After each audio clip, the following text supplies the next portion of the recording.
People scream in abject terror, running as fast as they can out of the mall as blood sluices across the tiles. Nobody knew how or why the madness had started, but now it was a threat to all of their lives. All the carefully planned normality of their existences tumbled into the darkness of the despicable acts of 10 strangers. The strangers had arrived at the mall an hour earlier. None of them came together.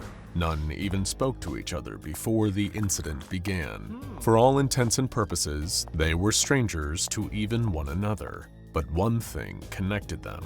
They were all wearing backpacks. The strangers loitered around the mall, killing time until the clock struck 12, at which point killing time took on a whole new meaning.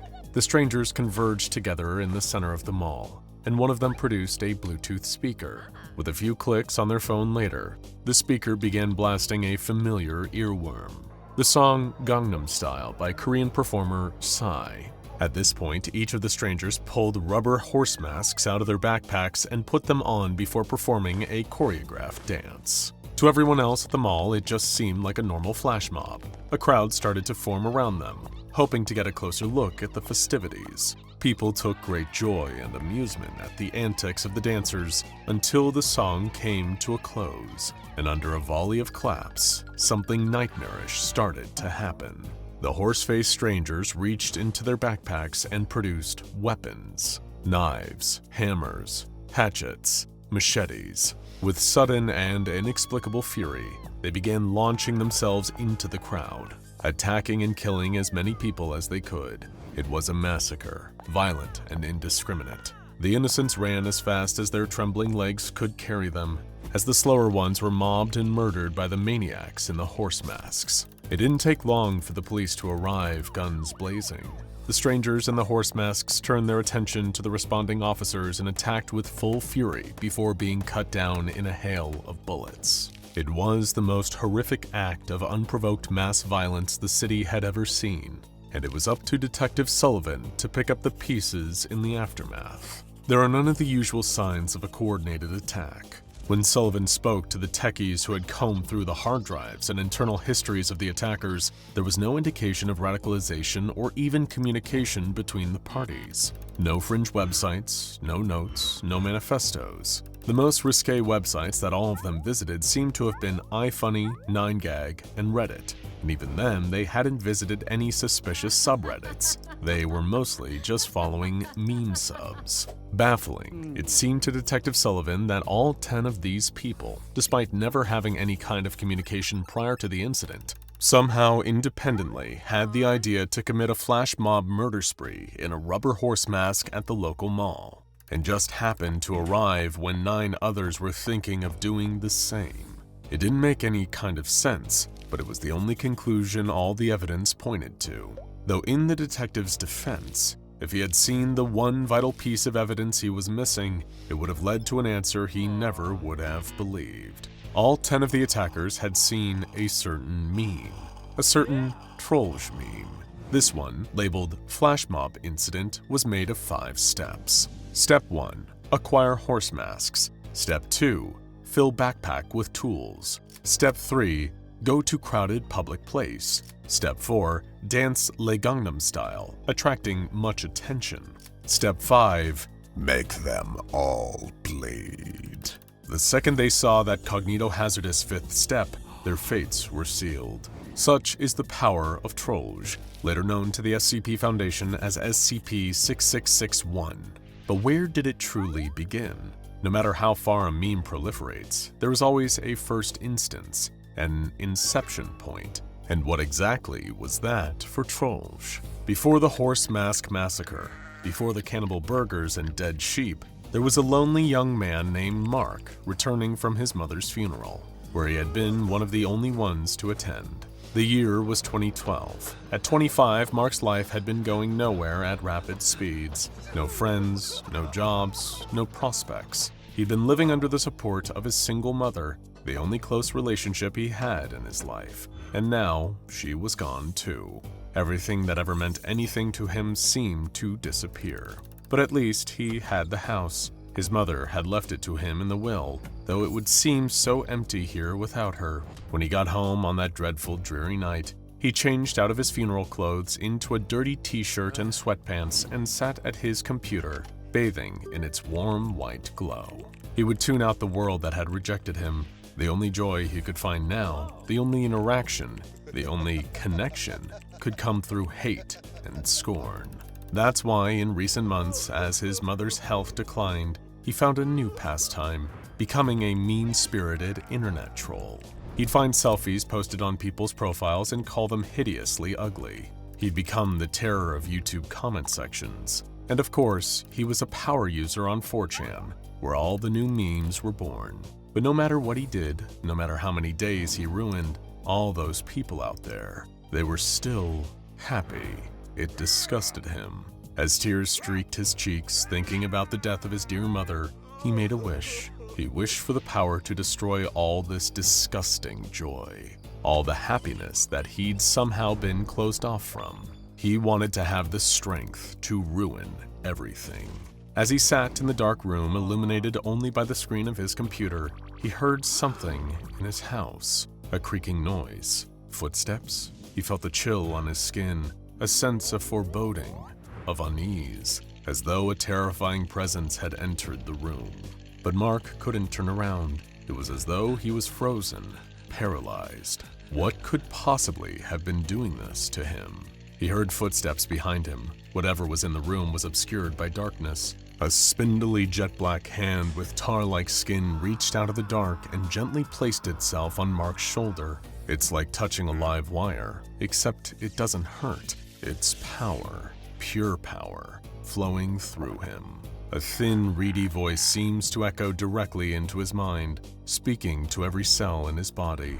What do you seek, child? Mark didn't know why, but he started explaining everything to the mysterious monster behind him. His pain, his loss, his desire to have the power to make others hurt. My boy, I will give you this power. The power to change and destroy. You can use me. Use my face. Destroy them all. For the lulz. Suddenly, as if struck by lightning, the truth rooted itself in Mark's brain. He knew exactly what he needed to do in order to pay his pain forward. He had the power to unleash a true nightmare, and all he needed to do to get this party started was to open MS Paint and download a transparent PNG of a troll face. In the weeks that followed, there were bizarre and frightening crimes occurring all across the globe, anywhere with an internet connection, just far enough apart in both time and space that nobody would draw a connection between them.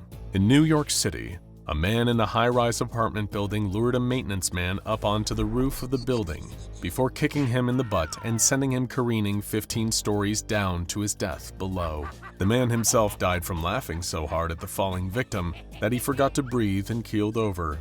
This happened not long after he read one of Mark's Trollge memes entitled The Rooftop Incident. Step 1. Find a sad, wingless bird. Step 2. Lure bird up to the roof. Step 3. You forgot about the power foot. Step 4. Fly, birdie, fly.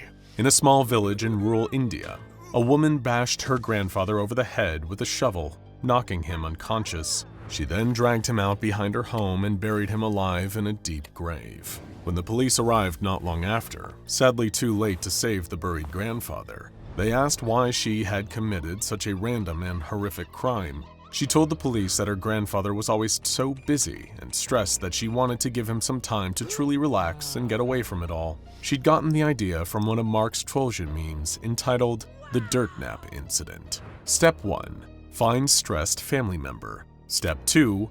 Bonk. Step 3. Put family member in stress relief hole. Step 4. Consign them to the worms. In Cheshire, England, a particularly strange incident unfolded where a man dressed in a large, unrealistic cat costume and murdered his neighbor, Mr. Nevins, with a hoe without even trying to make it look like a bloody accident. He then dragged his neighbor back to his home and baked him into a series of bizarre purple cupcakes, which he then served to the unknowing attendees of his real estate agent wife's work party.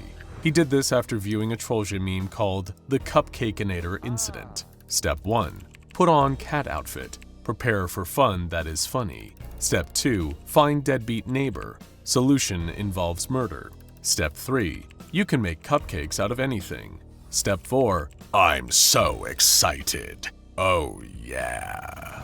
In Dusseldorf, Germany, a group of self-proclaimed nihilists broke into an unemployed man's apartment and beat him to death with a bowling ball before doing unpleasant things to his Johnson. He was then wrapped in a rug that really tied the room together and was dragged away and cremated before having his ashes thrown off a cliff. However, it was a windy day when this happened, and the ashes blew back into the faces of the murderers. All of these men, who did not know each other or have any interest in philosophical nihilism before committing the crime, had viewed a Trollge meme called the Lebowski Incident. Step 1. Believe in nothing. Step 2. Find the money. Go bowling. Step 3. Wrap the mess. Clean the apartment. Step 4. Burn the bones and spread the ashes to the four winds. In Cape Town, South Africa, a man wore a strange devil mask and started hunting down strangers. He kidnapped them, leaving only black balloons behind, then took them back to his house, where they would remain trapped in his basement until he decided the time was right to murder them with an axe. However, he would only do this if his kidnappers were perceived as being naughty boys, as was dictated by the meme that inspired him. He got the idea after reading a Trollge meme entitled The Grabber Incident. Step 1. Get in the van. Step 2. Get them in the van.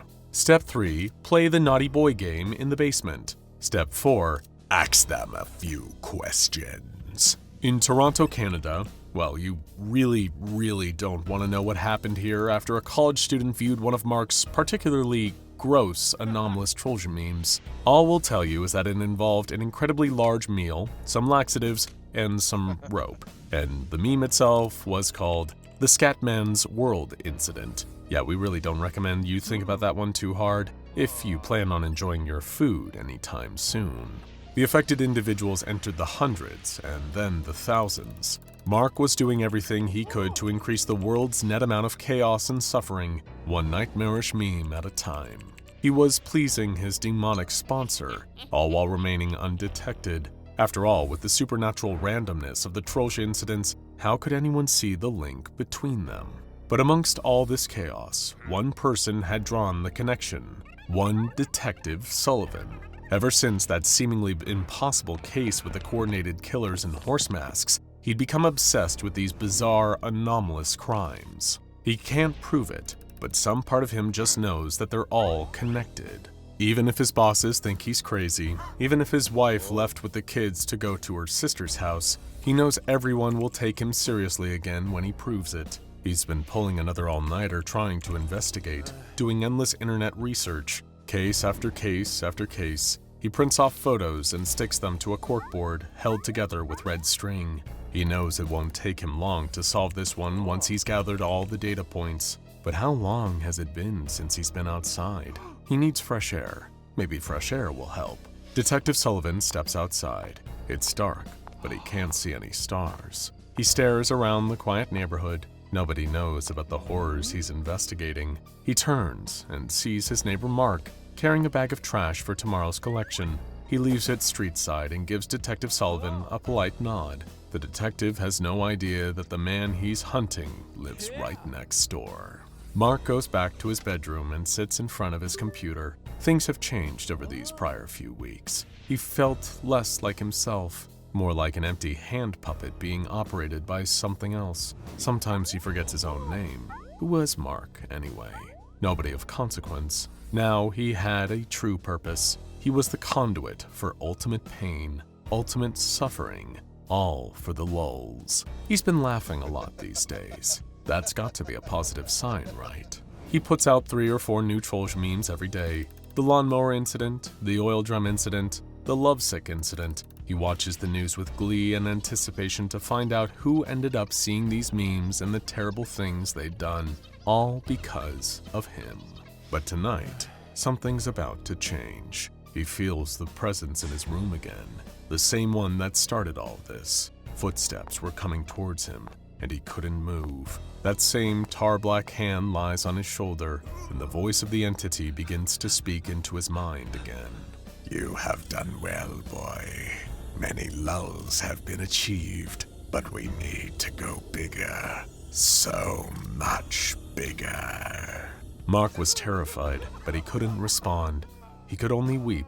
Suddenly, he can move again, but only above the shoulders. He turns and sees the face of the beast, white and waxy, with exaggerated features in a big, nightmarish grin.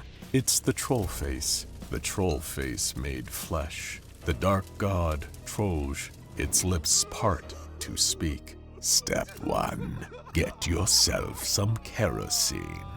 The detective hears the sirens in the night. His neighbor Mark's house burning down. When the fire is put out, his investigatory team is assigned to the aftermath of the blaze, which was believed to have been started under suspicious circumstances. One thing the detective will always remember is seeing Mark's burnt corpse. He'd suffered an unimaginably painful fate, but despite it all, what was left of his face was still twisted into a cartoonish grin. Burning neighborhoods, strings of horrific axe murders, a burger joint selling human flesh, and only one question.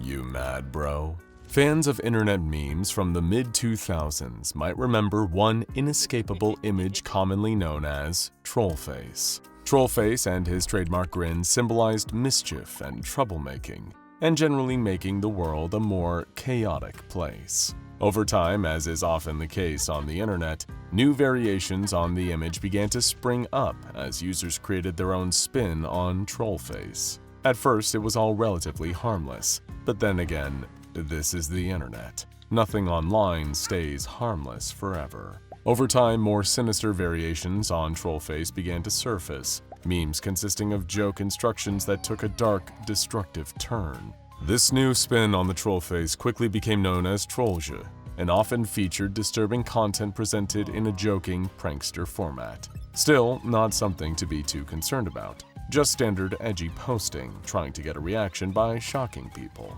Right? Not exactly.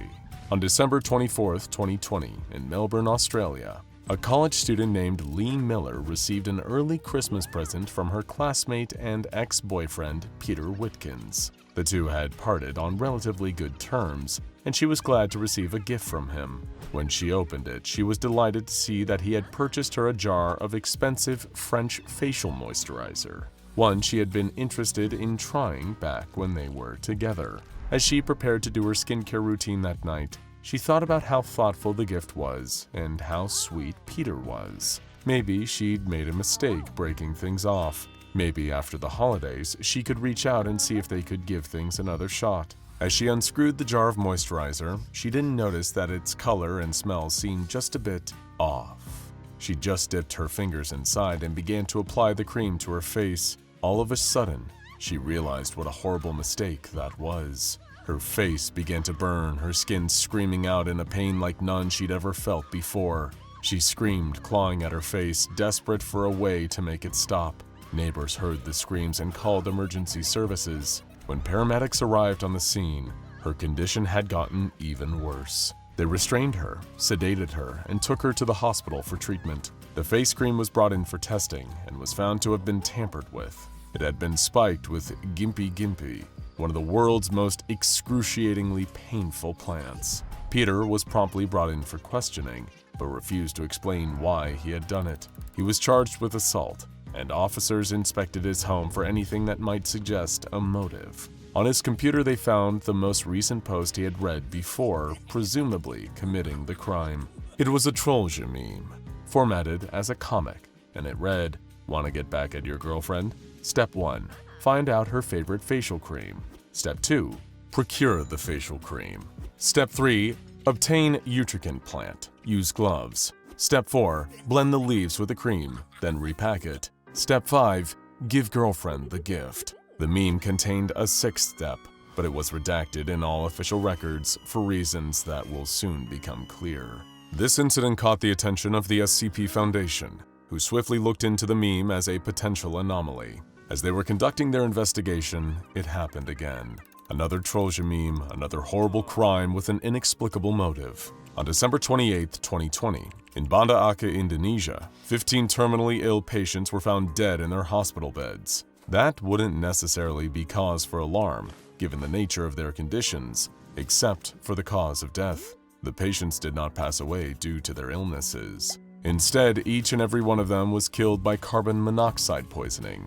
At first, the case was a mystery until security footage revealed that one of the hospital's orderlies, Aziz Hidyat, replaced the patient's oxygen tanks with tanks of carbon monoxide. He was promptly arrested and brought in for questioning.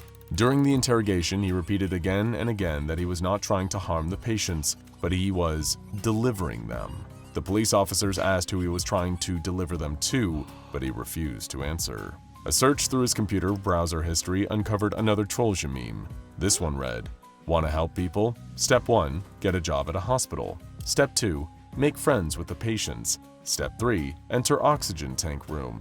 Step 4, replace tanks with carbon monoxide. Step 5, release them from their defective vessels." The SCP Foundation had been in the process of formulating a hypothesis, but now it was confirmed. These variations on the Trollge meme contained a cognitohazardous switch that would cause a reader to carry out the acts described in the comic. The switch appeared to specifically be contained in the conclusive line, hence its removal from all official records of any identified anomalous memes. An estimated 0.25% of those exposed to an anomalous meme would be affected by this cognitohazard. The phenomenon was given the designation SCP-6661, and the memes themselves SCP-6661-1. These first two incidents were nicknamed the Pretty Girl Incident and the Sleepy Time Incident, respectively. Several other notable incidents occurred following the discovery of SCP-6661. On January 20th, 2021, the Harvester Valley Incident occurred. Oliver Desjardins of Alberta, Canada packed his bags full of camping supplies, fresh drinking water, a flashlight, and an axe. He kissed his wife and children goodbye, and he drove out to the local tourist campground. After darkness fell, he left his tent, axe in hand, and walked from camp to camp, slaughtering anyone he came across. He managed to kill 10 people and injure 14 before he was killed by the authorities. Everyone who knew Oliver was shocked, saying he had no history of violent behavior. He wouldn't even kill a spider when he found one inside. His wife gave the authorities permission to examine his internet activity, and sure enough, they found a Trollge meme left open. Want to have a good holiday? Step 1, pack necessary equipment and items. Step 2, say goodbye to family. Step 3, drive to the valley campgrounds. Step 4, find local shepherd and his flock. Step 5, steal a little lamb. Step 6, relish upon its flesh, for it will be your dying meal. Step 7, data expunged. After reading the meme, the Foundation determined that a nearby farmer was indeed missing one of his sheep.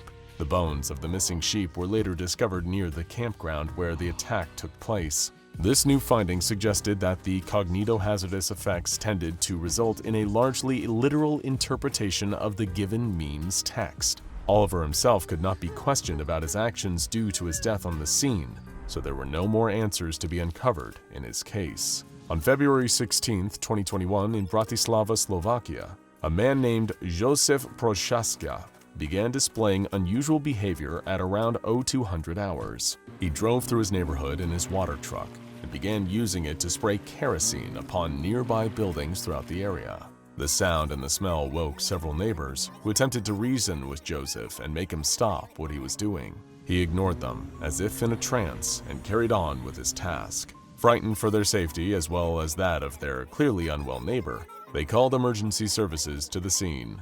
Emergency services arrived to find Joseph standing in front of the active nozzle, kerosene blasting directly onto him. He didn't even seem to notice. As the authorities approached him, calling out to him, asking him to come with them, he acknowledged their presence. He smiled broadly and pulled something from his pocket. All too late, they realized what it was: a road flare. He ignited it, and the area was swiftly engulfed in flames. 26 people were killed in the blast, and hundreds of thousands in property damage occurred as a result. That was shocking enough, but additional emergency responders who arrived at the scene saw something even more bizarre. It began to rain, putting out some of the flames. As the water touched the kerosene-soaked bodies and landscape, paramedics were completely taken aback as they saw corpses and bits of rubble begin to float up into the air, up into the sky. One man later described what he had seen to the police, saying, "It was as if they were floating on the water that was falling from the sky. The authorities dismissed this account, but the SCP Foundation knew better. This had to be another Trollge incident. Indeed, it was. And on Joseph's computer, they found the guilty meme. Oil is lighter than water. Step 1, cover yourself in oil. Step 2, feels good. Step 3, cover others in oil. Step 4, data expunged. Somehow this particular instance of SCP-6661 had managed to alter the laws of physics, to bend them to its will. It was a troubling development, and not something they cared to see repeated. Containment procedures were swiftly put into place. Web crawlers monitored the internet for any appearances of Trollge, particularly those that seemed to have cognitohazardous properties. If they could track these instances and delete them from circulation, perhaps they could prevent any more needless destruction.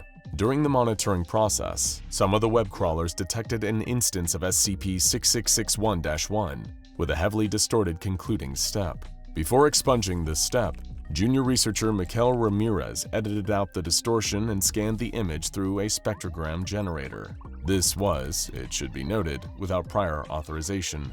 The spectrogram generated audio, 3 recognizable words.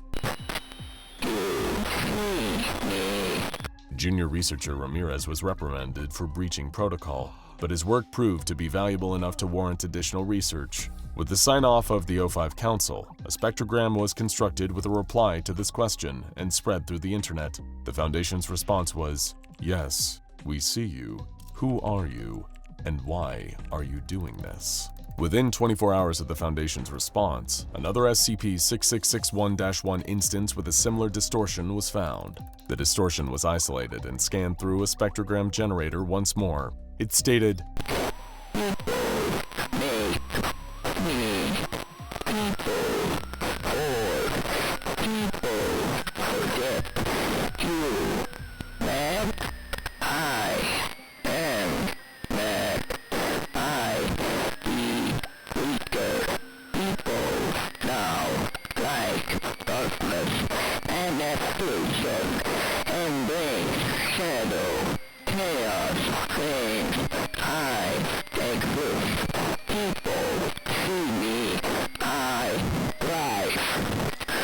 This revelation gave the Foundation a new theory on the nature of SCP-6661. The initial Trollface meme was so popular, so widespread and beloved, that the collective energy directed towards it created a thought form able to manifest via the meme. When Trollface declined in popularity over the years, the thought form became desperate to achieve the same relevance again. It gravitated towards darker subject matter, toward the shocking and disturbing in order to get attention. This resulted in the creation of SCP-6661-1, an opportunity for the thought form to feel seen again.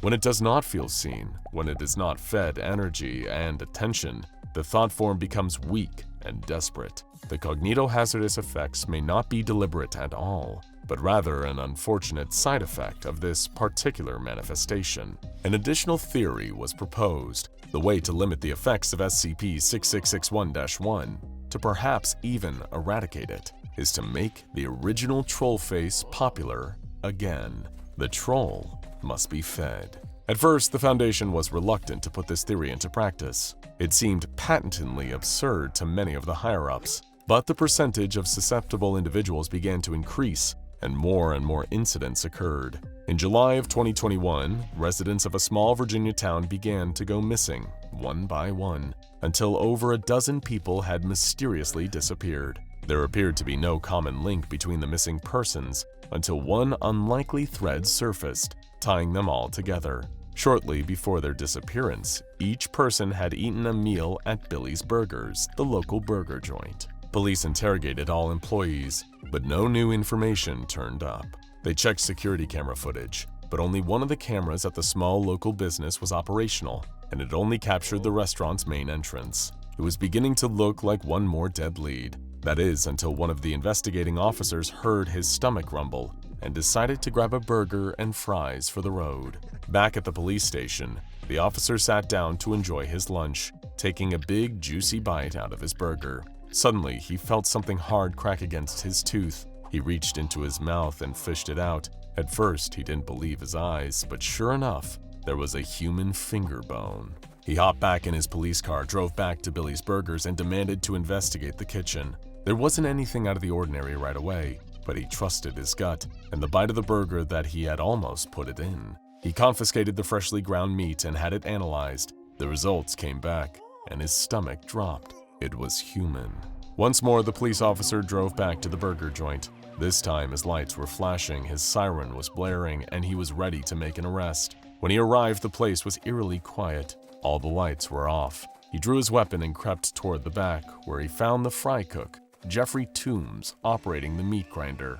Next to the machine, he could make out bloody scraps of employee uniforms, and suddenly realized why the place was so quiet. Jeffrey was making his coworkers into burgers. He arrested Jeffrey and brought the young man into custody. All he would say over and over again was, I made them better. The SCP Foundation caught wind of this horrifying case and arrived to conduct their own investigation. They found another cognito-hazardous meme. This one read, "Everyone loves burgers. Step 1, get job at a burger place. Step 2, improve on the recipe. Step 3, source your own meat. Step 4, profit. Step 5, expunged." The Foundation attempted to interrogate Jeffrey as well, but he was still not forthcoming. He did say one thing, however. He requested that for his dying meal in prison, he be given a burger. After this incident, the order was given.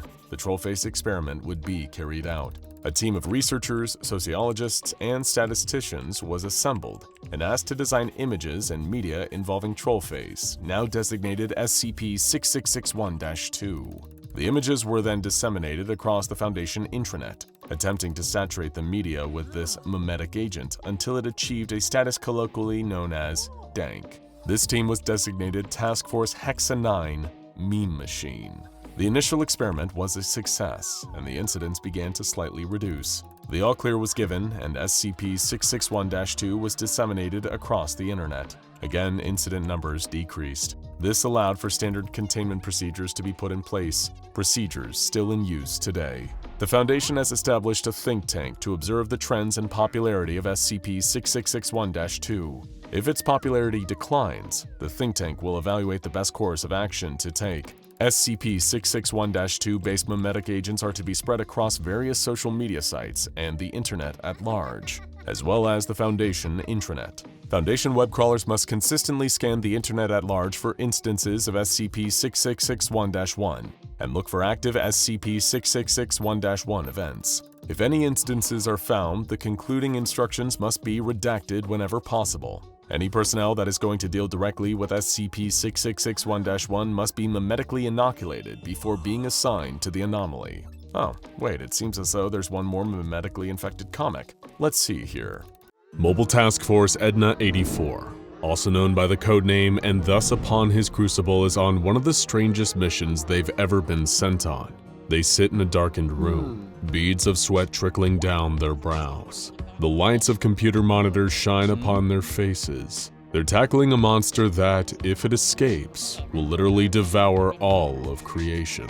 It has no fear, it has no remorse, and if it isn't kept contained by Edna-84, it may escape and wreak havoc across the world. Oh, and did we mention it's trapped in a Minecraft server? You heard us right. SCP-4335 is a cognito-hazardous extra-dimensional being of pure terror, trapped inside a procedurally generated world in the immensely popular game Minecraft. You hear about a lot of horrifying monsters being described as Lovecraftian, but only this monster is Minecraftian. There's a lot that needs explaining here, and we intend to get to all of it. But let's start with how the Foundation keeps this truly exceptional beast contained. The Foundation first discovered SCP-4335 back in 2010, shortly after the alpha version of Minecraft was released. Because of the online nature of the game, it's proven to be impossible to contain 4335 externally, seeing as it isn't confined to any one physical location. Shutting off the server 4335 is found in is not an effective containment method either, as this just causes the entity to simply hop to a different server. The Foundation's greatest fear is that 4335 will one day make the leap out of Minecraft and cause chaos in our world. That's why it's imperative to draft containment procedures for SCP-4335 within the game.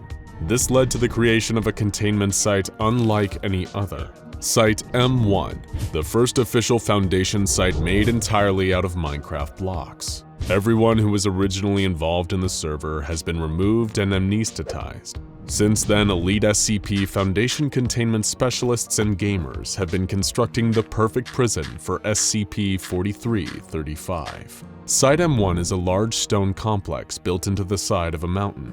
It has a number of key features, including a supply area filled with materials vital for 4335's continued containment, chests filled with books that contain SCP-4335's containment procedures, a few animal farms for the purpose of breeding and killing livestock for their meat, the entrance to a mine, several chests containing books specifically designed for civilians to learn about 4335 if they ever breach containment and enter the server, and of course, the actual containment chamber for SCP-4335 itself, which is a little more complicated. 4335's containment chamber is built out of several layers, all made from iron blocks. The outermost cube is 75 by 75 by 75 blocks. The inner cube is 55 by 55 by 55 blocks, and the innermost cube is 25 by 25 by 25 blocks, creating several levels of defense. Finally, one layer within all these others, which contains the anomaly proper, is made from obsidian blocks. SCP-4335 is bound into the center of the containment chamber with a complex mechanism. The outermost cube is completely filled with water, and several dispensers capable of rapidly dispensing large amounts of items in a short amount of time line the cube. The cube also contains several mob farms, which are devices that constantly spawn enemies into the chamber that drop loot when they die. The chamber is essentially designed to funnel a constant flow of items inwards to SCP-4335. There are even contingency measures for if SCP-4335 manages to breach containment. If escape is attempted, blocks of TNT detonate above the ceiling, causing lava to pour into the chamber. At that point, MTF Edna 84 are dispatched into the server to lure 4335 back into its containment chamber. To do this, they fire a mix of fire-resistant potions and ender pearls, which have teleportation capabilities. Interestingly, there's one more basic method of luring SCP-4335 back into the obsidian cube: taunting and insulting. One of SCP-4335's many anomalous abilities is being able to hear people through the screen, and being a proud creature, it often responds to insults by charging in to directly engage the insulter. If SCP-4335 still manages to breach the containment that has been set up for it, then they even expect that it will likely soon hop into another server. At that point, the goal will shift to finding the monster and recontaining it. With containment procedures this complex and extensive, it shouldn't come as a surprise that SCP-4335 rests firmly in the Keter class. What exactly is this anomalous entity? Why does its containment hinge on constantly providing it with items? And how did it end up in Mojang's popular building and survival game in the first place? SCP-4335, in terms of physical dimensions, appears almost identical to the player character, with an all-black skin. It also appears to be constantly shrouded in a cloud of smoke particles, and has long black tendrils protruding from its back. In some respects, 4335 has been compared to two popular creepypasta figures, Herobrine and the Slenderman. But 4335 is far stranger. Its physical body behaves similarly to most assets native to the game, with a few peculiar, anomalous abilities we'll discuss soon. Handling SCP-4335 is an extremely delicate process. If command blocks, creative mode, or server commands are ever enabled in a server with SCP-4335, the server will instantly shut down, and SCP-4335 will move to a different server. SCP-4335 also uses its tendrils to destroy surrounding blocks before consuming them. With each successful consumption, SCP-4335 grows, and when it reaches sufficient size, it hops to a different server. As you can see, keeping SCP-4335 contained is an uphill battle, but luckily there are two factors on the Foundation's side here. The first is that SCP-4335 is immobilized while consuming items and blocks, limiting its ability to actively escape Foundation forces. The second factor is that SCP-4335 needs a rest period between consuming blocks in order to grow, meaning if its consumption is constant and continuous, it isn't able to grow.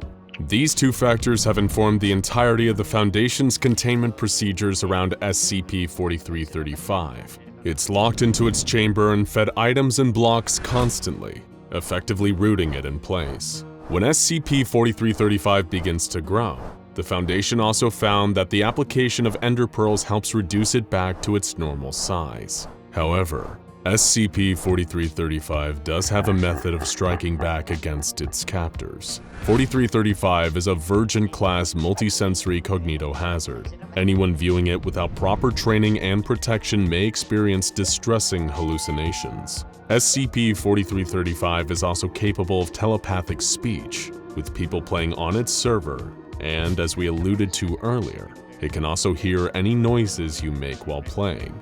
Weird is a term thrown around a lot when it comes to SCPs, considering it's pretty much a requirement for the Foundation to take interest in you.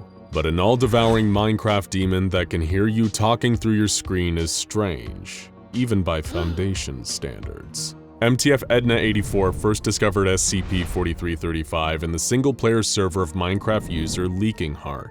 3 team members, Jason Yelsen, Richard Duchamp, and Sheila Freemason, covertly entered the game to investigate and potentially apprehend the creature. When Leaking Heart first discovered their presence on what he thought was a private server, he quickly left, a little creeped out by the sudden intrusion. Thankfully, the trio was still able to locate SCP-4335. They discovered the creature hiding inside a giant crater, as though it had impacted the Earth at considerable speed. Richard Duchamp, who was the leader of the team at the time, made the mistake of looking directly at the entity.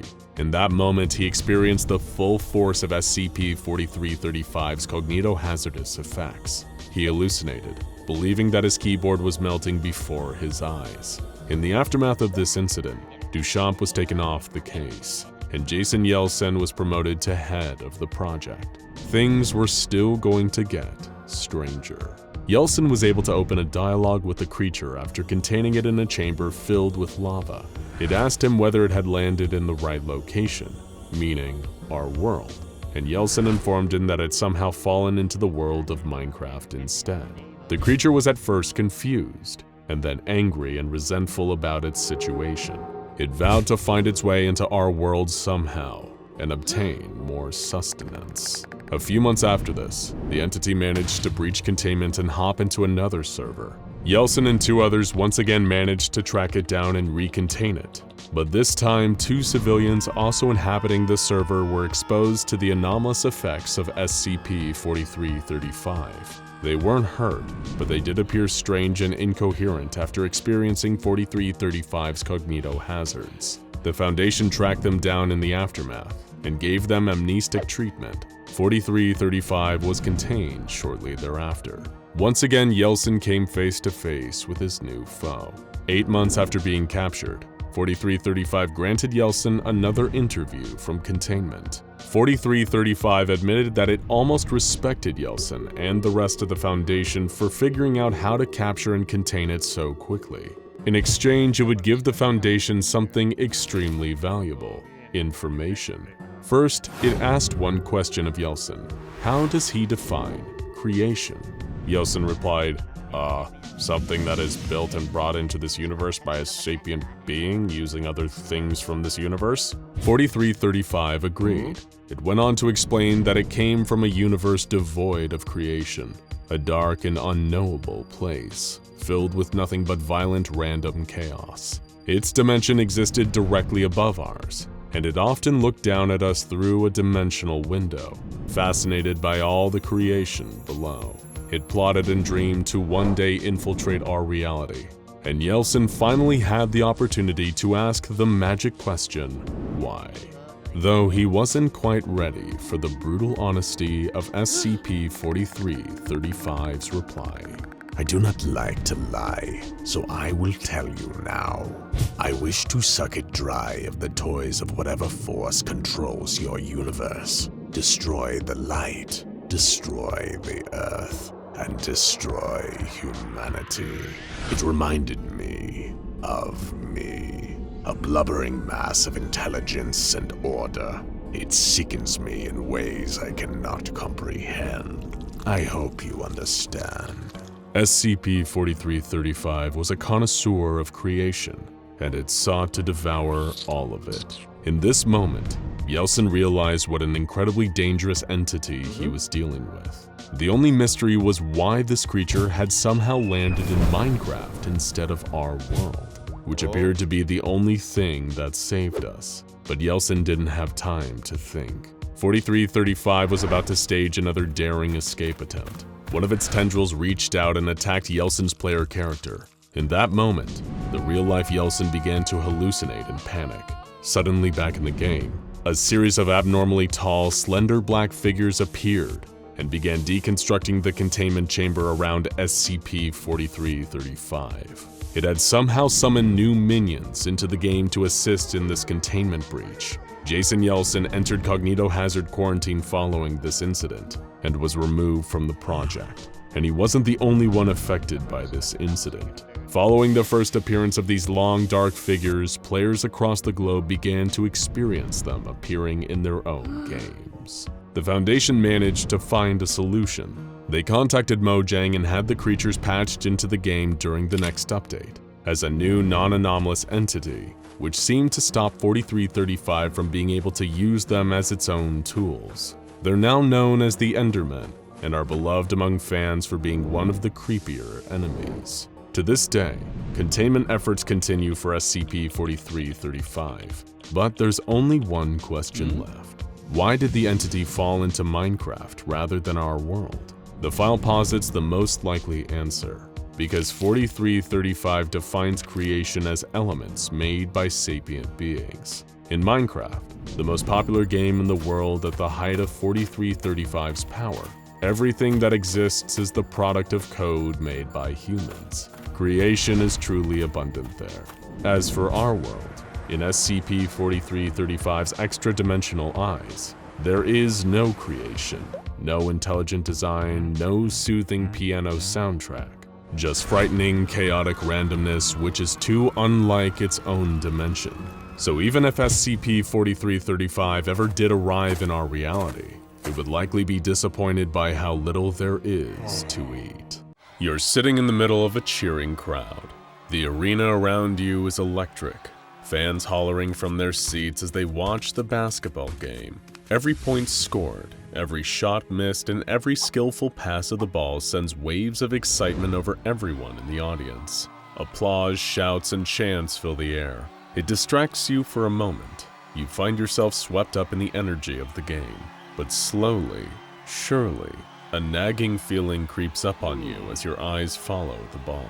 That feeling turns to a sickening realization as one of the players jumps and dunks the basketball, scoring another 2 points. You notice the look on his face, the same look on the faces of all the other players on the court, a solemn, hopeless expression.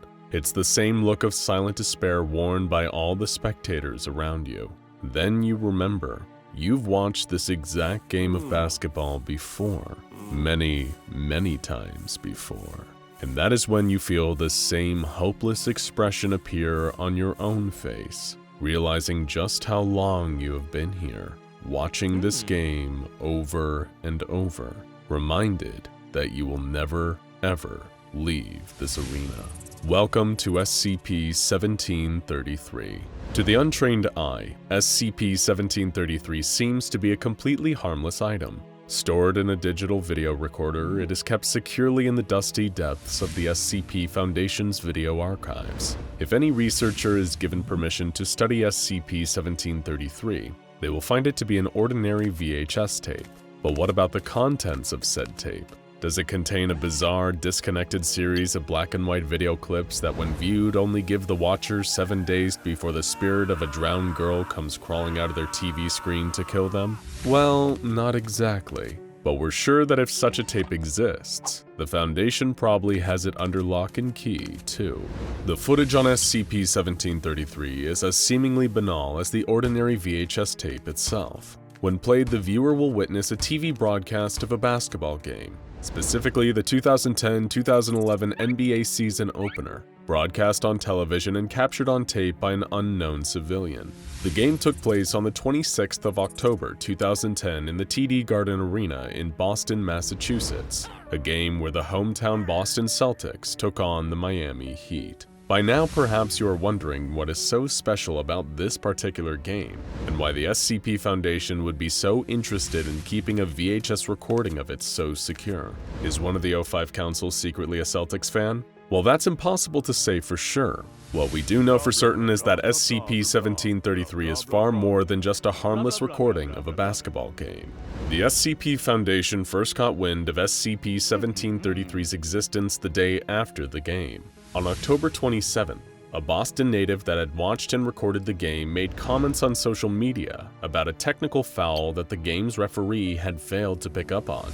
According to this individual, during the third quarter, an instance of unsportsmanlike conduct took place between Ray Allen and Chris Bosch. The person making these claims was quickly ridiculed by commenters on the same thread, but then this person uploaded a clip of this foul from the footage they had recorded. The other commenters were dumbfounded. During the original broadcast, that foul had never happened, but the recording showed it clear as day. The footage was quickly expunged and all traces of the clip removed from the internet by personnel acting on behalf of the SCP Foundation. Any that had viewed the video on Facebook or been a part of the comments debating this previously non-existent foul were tracked down via their IP addresses. All of them, including the owner of the tape, were given amnestics to wipe their memories of the supposed infraction, and SCP-1733 was returned to the Foundation for further analysis. Researchers at the Foundation were determined to understand the anomalous nature of SCP-1733 and why the footage contained on this particular VHS tape was so different from the basketball game's original broadcast. At first, the differences in the game seemed to be only slight changes from the one that actually aired on TV. A different foul here, a small point difference there. While the recording of the game contained on SCP-1733 was slightly different from the real-life game, perhaps even more interesting was that these differences changed with repeat viewings. Researchers wouldn't observe the same differences every time they watched SCP-1733, but would instead spot something different that had been changed each time they restarted the tape. And as they continued to watch and rewatch SCP-1733's footage, the true horror of the video's anomalous properties became more and more apparent. As the footage recorded on SCP-1733 began to diverge more and more from the original broadcast, researchers shifted their attention away from the basketball game itself and onto the people watching it. Just like the specifics of the game itself, the fans in the arena seemed to also change with every rewatch of the tape. And even stranger, the people in the crowd seemed to not only be aware of their existence within the footage, but also retain memories of every previous replayed vision. Each time the researchers had watched SCP-1733, the audience trapped within had gained more and more cognizance. Every man, woman, and child in the audience of that basketball game began remembering that they had seen multiple variations of the same game over and over again. This first became apparent to Foundation researchers when the game's commentators, two presenters named Mike and Tommy, began to comment on a strange sense of déjà vu they were experiencing as they watched the Boston Celtics and Miami Heat play. Both seemed to share notions that the game they were witnessing was strangely familiar, and in later replays of the tape, these two commentator personalities were able to recall the events of the game with perfect, vivid accuracy. While they never addressed the viewer directly, this cumulative effect seems to have extended to every person that was present within the arena at the time that the original broadcast was recorded. Everyone, from the commentators to the coaches, the players to the patrons, all remember the diverging versions of the basketball game, but seem to have no awareness that they are trapped inside a recording on a VHS tape. It should be noted that it is still unclear whether the entities are real people or digital copies that solely reside on the tape. Every individual shown to be inside TD Garden on the 26th of October 2010 seems to be identical to their counterparts in the real world. Each of the basketball players on both the Boston Celtics and Miami Heat teams have the exact same level of talent as they do in reality, and their individual mannerisms are perfectly recreated in the SCP-1733 footage. And the same is true of the fans in the audience, each one appearing to be, in every conceivable way, a living human being. But the most unnerving aspect of SCP-1733 was found when the Foundation agents were tasked with tracking down members of the audience who were seen on the tape, and they found nothing. Unlike the players and coaches who can quite easily be found in our world, with many of them still playing or involved with professional basketball, personnel were unable to find a single trace of any of the people from the audience. Not one clue as to their current whereabouts or status. It is unclear how, but it appears that everyone shown on SCP-1733, especially those watching the game unfold from the stands, is a person trapped in digital form, stuck watching variations of the same match on loop. Researchers at the SCP Foundation who were studying SCP-1733 initially theorized that the tape had been designed to display an infinite variety of different game outcomes. Given that the tactics utilized by the players were different with each playback of SCP-1733, this seemed to be the case, that the tape was showing a what-if scenario each time the tape was rewound and played from the start. But the scenario wasn't resetting each time. It was clear that they were learning. By the 34th replay of the footage, the Boston Celtics and Miami Heat were so in tune with the opposing team's playbook that both sides' players were able to perfectly and precisely counter their opponent's moves, and kept the score at 0-0 for much of the game. At this stage in the Foundation's research, the players on the SCP-1733 tape had not yet become fully aware that they had played the same game already in earlier playbacks. But it is possible that weak memories of the earlier versions of the same match manifested as instinctive ways players could counter the moves of their rival team. However, by the time Foundation researchers had replayed the SCP-1733 footage 45 times, the players, their coaches, and fans watching the game had become aware of what was happening to them. It was at this point that the digital recording from TD Garden changed dramatically. Realizing that they'd been playing the same game of basketball over and over, the players refused to participate any longer. Everyone in the audience began to attempt to escape from the tape where they'd been unknowingly imprisoned, but not a single one of the stadium's doors would budge, and neither the fans nor the players seemed to be able to leave through any other exit out of TD Garden. Over the following playbacks of the SCP-1733 videotape, attempts at escape grew increasingly daring. In one playback, a full-scale riot broke out. In another, makeshift explosives were built and used by those trapped to try and blast their way to freedom. As their cognition grew and they began to remember friends and family from outside the videotape, the crowd trapped in SCP-1733 grew even more desperate. Players and their coaches retired to locker rooms, withdrawing from the crowd for a time. The rest of the people in the footage began to form factions amongst themselves, one of the more prominent calling themselves the Faith Keepers. These individuals voiced their belief that they had been confined to TD Garden as some form of spiritual punishment as a result of the consumerism that is rife in a post-industrial society. The Faith Keepers began burning offerings in the center of the basketball court. Phones, wallets, car keys, anything that reminded them of the modern world. Over the subsequent playbacks of SCP-1733, the Faith Keepers grew in their numbers, indoctrinating more of the crowd into their movement. Those still trying to escape from the stadium were causing more damage to themselves than their enclosure, with 3 men caught in the blast of another crude bomb placed on an exit door. Unfortunately for them, the door barely showed a scratch in the aftermath of the detonation. As Foundation researchers continued replaying the tape, those trapped within SCP-1733 descended into depraved acts, and incidences of violence became rampant. Some even attempted to take their own lives in acts of desperation, jumping from balconies in the hopes of ending the loop. Those that had joined the growing ranks of the Faith Keepers did not engage in such behavior. instead creating makeshift curtains to separate themselves from the breakdown that was taking place among the others trapped within the SCP-1733 tape. At some point beyond the 112th playback of the videotape, the Faith Keepers marched off screen and brought the basketball teams back out onto the main court. They then began a ritualistic sacrifice, disemboweling the professional athletes for their fellow prisoners to see. This had no noticeable effect, with the recording of the game resetting as it had done in earlier rewatches. In a later playback, the Faith Keepers then began to call for all the children in the stadium to be sacrificed in the same way. Testing on SCP-1733 was finally suspended indefinitely after this point, and as far as we know, the crowd remains trapped inside the anomalous recording of this particular Celtics Heat basketball game. Foundation researchers have been unable to produce the same anomalous effects as those of SCP-1733, even when using the DVR that originally produced the recording.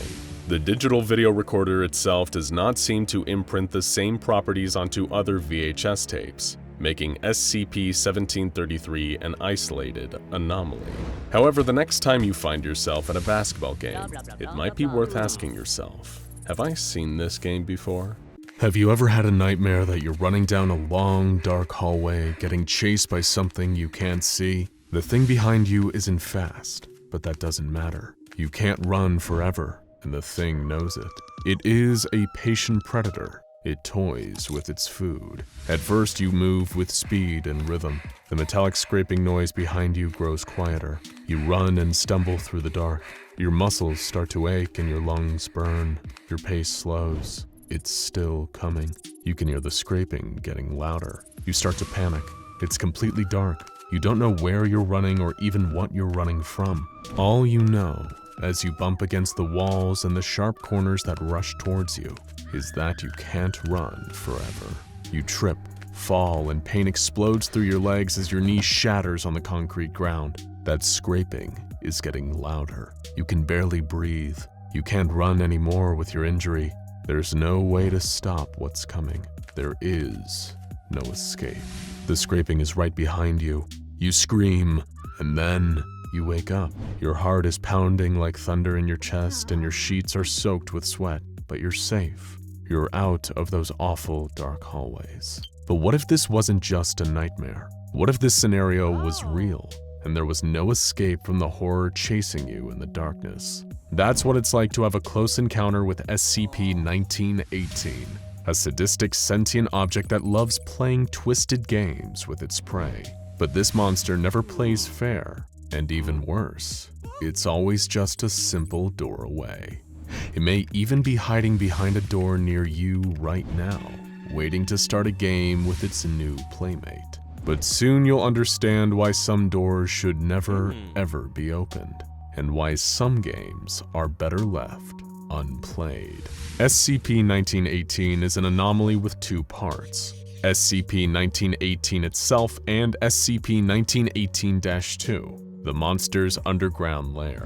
The duo are a match made in hell, as the chambers and hallways of 1918-2 are perfectly tailored to 1918's violent hobbies. Nobody knows how long this anomaly has been operating, but it's probably behind countless disappearances. After all, 1918 has a habit of breaking its toys. The nightmare began in a small town in Maine, with a population of only 226 people. But that population was about to get lower. People in the town began to report strange noises at night, a droning metal-on-concrete scraping noise, like someone dragging a lead pipe along the ground. At first, people just ignored the sound. It was all in their heads, or maybe just a faulty oven or a washing machine on the fritz. Anything that would allow them to forget about the noise and get on with their daily lives. But the noises were coming from below. They could be heard out on the streets, most audibly near manholes and sewer grates. People started feeling unsafe in their homes. The noises were spooking animals and children. People were losing sleep. That scraping they all tried to ignore was beginning to get to them all. Letters, emails, and angry phone calls to the town council were piling up. Something had to be done before the whole town went crazy with fear. The mayor authorized 4 utility workers to investigate the source of the noise at a local sewage treatment facility. Considering the scraping was loudest near the sewer grates, everyone just assumed that whatever was causing all this must be connected to the sewers. 4 utility workers were sent to investigate the facility, only to find that the machinery on site was working just fine. The source of the problems must have been coming directly from the underground sewer lines themselves. The 4 workers equipped with headlamps descended into a long service tunnel that fed into the sewer system. As they passed deeper into the tunnel, the darkness around them became thicker. It was a tangible presence that drowned out the light of their headlamps, similar to the anomalous phenomenon exhibited by SCP-087. When the utility workers tried to turn back, they discovered another impossibility. It seemed that the tunnel behind them had become a solid concrete wall. They were trapped, but where? It was too dark to tell. Confused and terrified, the 4 men stuck together, attempting to find a way out. It was too dark to see their hand in front of their face, so all they could do was navigate slowly by feeling the walls around them. These walls felt old, crusty. There was a kind of faint metallic stench hanging in the air too, like old blood. Something horrible had happened here, and something horrible was about to happen again. All they could do was keep moving and try to stay calm.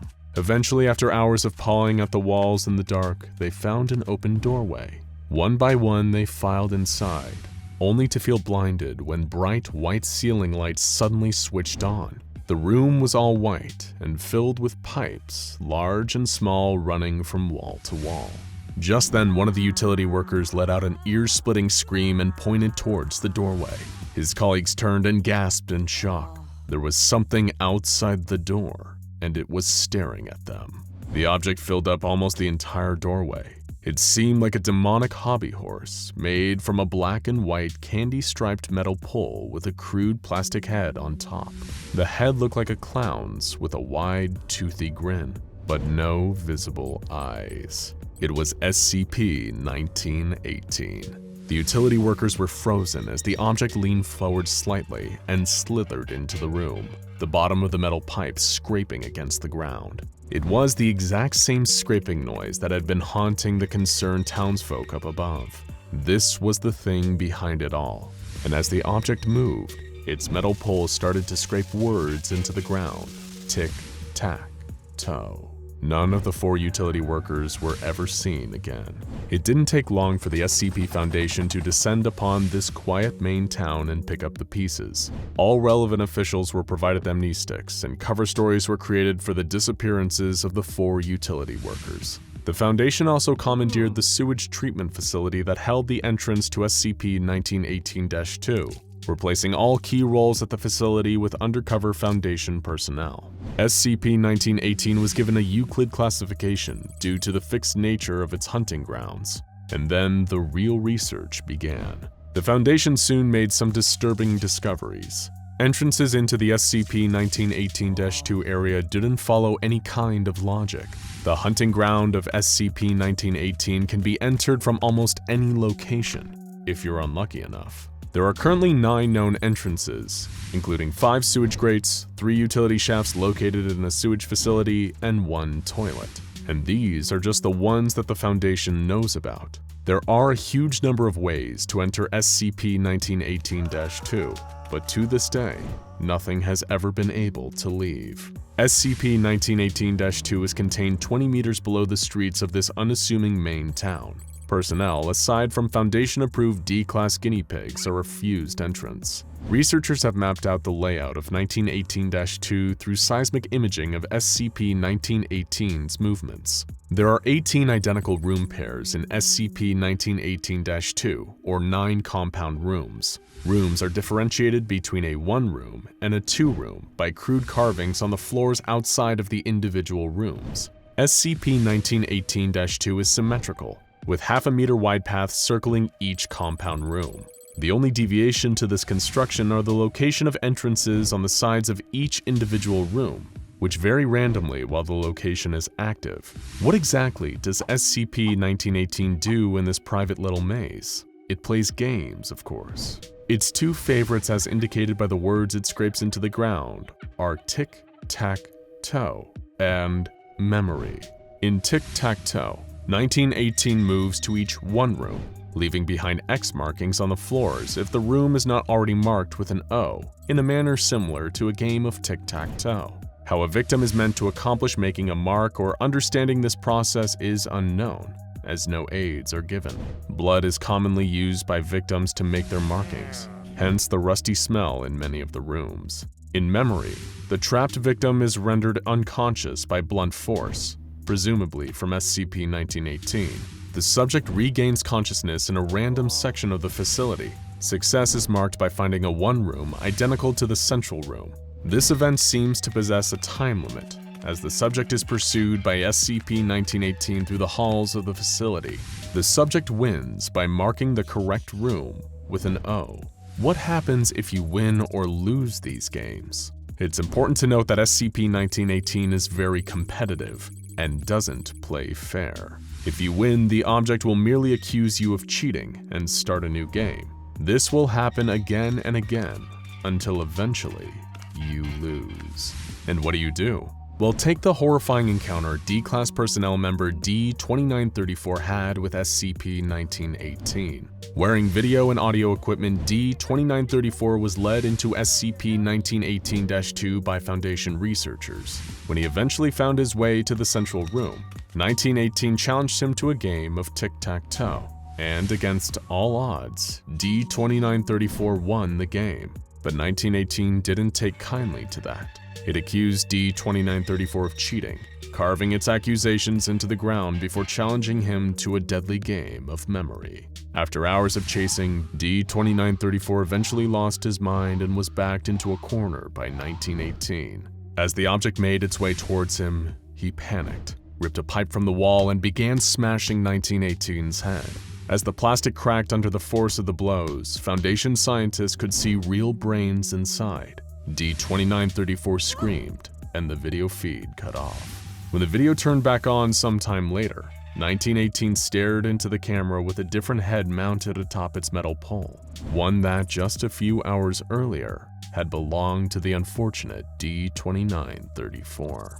If there's one lesson to be learned from this terrifying anomaly, it's that there truly is no escape from SCP-1918. Technology. A double-edged sword of our own making that can provide both ultimate convenience and the threat of a grim future ruled by unfeeling machines. Well, maybe the stakes aren't that high yet, but our over-reliance on technology can have some terrible consequences. The number of traffic accidents continues to increase year by year, as our main mode of overland transportation also puts us in harm's way for longer and longer portions of our day. The internet can allow us to access any information we may desire, but it can spread misinformation twice as fast. And what about video games? An interactive artistic medium that can provide simulated experiences so vivid that many of us can eventually lose interest in our real lives. What starts off as a fun indulgence in our favorite hobby can quickly spiral into an obsession. The risks and rewards of virtual space are satisfyingly predictable compared to the chaos of modern living, and sometimes we just can't stop ourselves from striving for a few more easy wins. Minutes, hours, and even days can go by without any apparent activity on our side of the screen, and yet the world of the video game has changed drastically due to our actions. But at a certain point, that initial rush of dopamine wears off, and you find that you need a much greater challenge in order to feel any sense of accomplishment. So you choose to pick up some harder video games, and you grind away until you can complete them just as easily. But that's not enough either. Surely there must be even tougher games out there. Games that will never go easy on you. Games that won't allow you to make even a single mistake. Games that make you proud of the frankly inexcusable amount of hours of your life that you've spent sitting in the dark, clutching a controller, squinting at your screen. You need a game that can do all of that and more.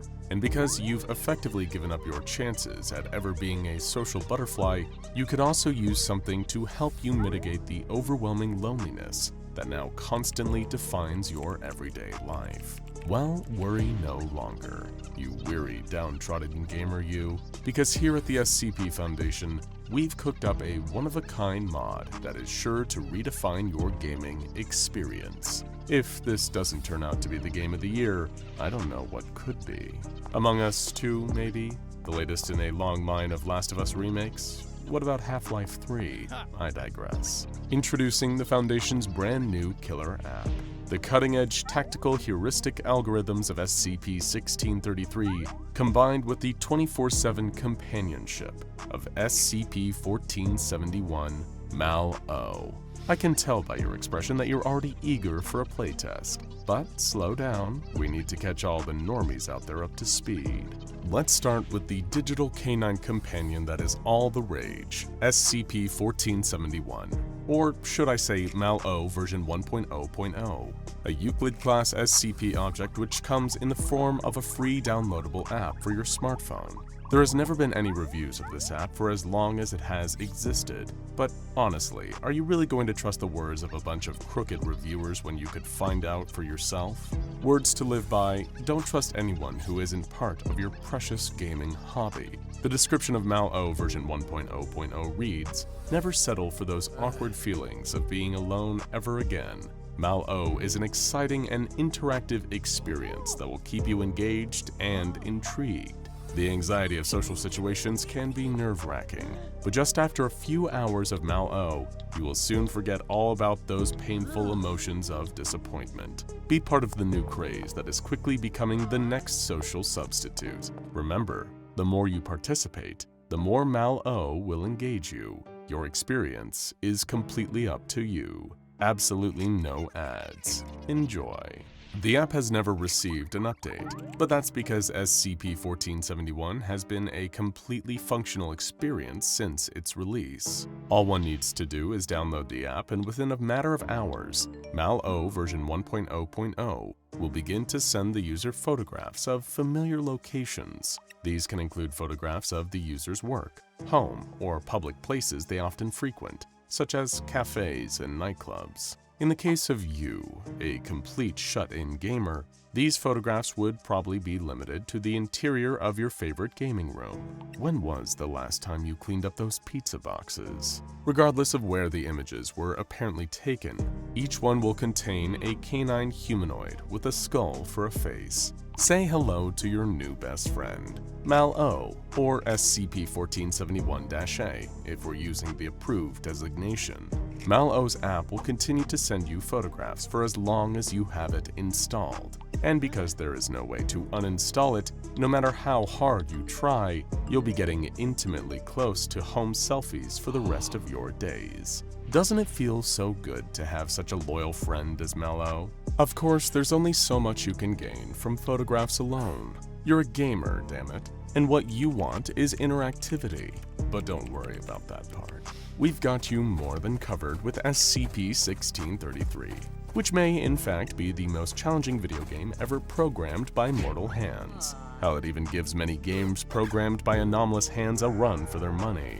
While it was never released to the market and doesn't even have a working title, the steampunk adventure that awaits you within SCP-1633 is bolstered by highly sophisticated tactical heuristic algorithms. In this third-person squad-based action RPG, you can switch between 4 playable characters: the Marksman, who specializes in long-range weaponry; the Alchemist, with potions and chemicals to control the battlefield; the Rogue, a stealth-oriented character who catches enemies unaware and assassinates them; and of course, the Thug, a tough-as-nails melee combatant with increased health and durability. It doesn't really matter who you choose, because most playthroughs of SCP-1633 always end the same way. That being said, your hand-eye coordination and reflexes are second to none, and they also are quite possibly your best qualities. Let's set you up with the Marksman as your main character, since all those shooters you've played will definitely help your aim. And trust me, you're going to need it. The story mode of SCP-1633 will put you up against a slew of Victorian-era rascals and miscreants, all of which are pulled straight from the Penny Dreadfuls. There's even some classic fantasy races mixed in from the works from good old Professor Tolkien himself. Dwarves, elves, goblins, the works. It's a little generic, but why worry about the story when the gameplay is what will really get you hooked? There's a final boss at the end of the game known as the Krafnar, trying to destroy the entire world. You need to stop it. You know, the usual RPG storyline.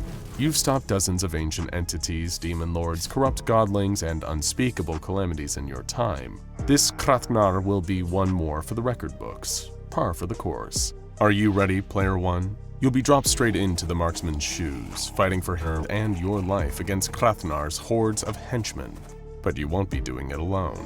After all, you've got the rest of your squad and a mysterious companion whose true intentions will reveal themselves in due time. We did say we modded the game after all. So, let's play. Your first 2 hours won't be anything to write home about. Not that you ever leave home these days. The AI of SCP-1633 will seem to be barely functioning, a buggy mess where enemies only charge in a straight line towards your character. Your marksman will be easily able to take them down in a hailstorm of projectiles. At 3 hours in, things start getting a bit more interesting, as the tactical heuristic algorithms kick in. The enemies that hold long-range weapons will shoot at you from a distance, while the close-range ones will move toward you in a serpentine pattern before attacking in melee. This is more like it. Not the most challenging, but the game is clearly increasing in difficulty. You also think you see a dark figure with a skull for a face lurking around corners and following your squad. But with all the glitches, it's hard to tell if this is an intentional part of the game or not. At 5 hours, enemies that showed limited signs of strategy are now using cover effectively, and will attack with alchemical splash weapons such as grenades to deal damage to your ranged characters and lure your squad into melee range. They still aren't that much of a challenge, but the fact that they now exhibit a clear self-preservation instinct means that they are fighting to win. This is also when your help officially arrives. You're in the middle of a shootout when you see an enemy about to throw another one of those frustrating splash weapons. You duck behind your cover and prepare to take a hit when suddenly the grenade is snatched out of the enemy's hand and tossed in the opposite direction to explode harmlessly. This is the work of SCP-1471-A, who has now arrived in the game world as an NPC ally. For the next several hours of gameplay, MalO continues to provide interference by preventing any splash weapons from being thrown.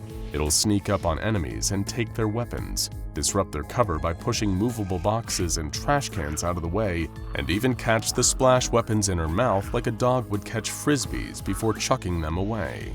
While it never directly deals damage to the enemies, its mischievous antics are very efficient at protecting you from harm. As luck would have it, the enemies can't seem to interact with MalO, and are baffled as this invisible force continues to throw off their strategies. MalO will use this to its advantage, as well as yours, by appearing at enemy ambush points and using sign language to communicate warnings to you as the player. Having MalO around starts to feel a little bit like cheating, but keep in mind the game is starting to adapt to your skill level and will soon begin to employ advanced strategies to mess with you. All the MalO mod does is even the playing field. Krafnar is still running rampant in the world of SCP-1633, and it's going to take your entire squad of steampunk heroes and a lonely man's best friend, MalO, to stop this big bad evil guy. The final boss will possess the highest level of intelligence that the algorithms are capable of, and it'll make that known to you the second you step into the arena. For the majority of your gameplay, the enemies have focused on countering the marksman, since you've relied on that character's ranged weapon style.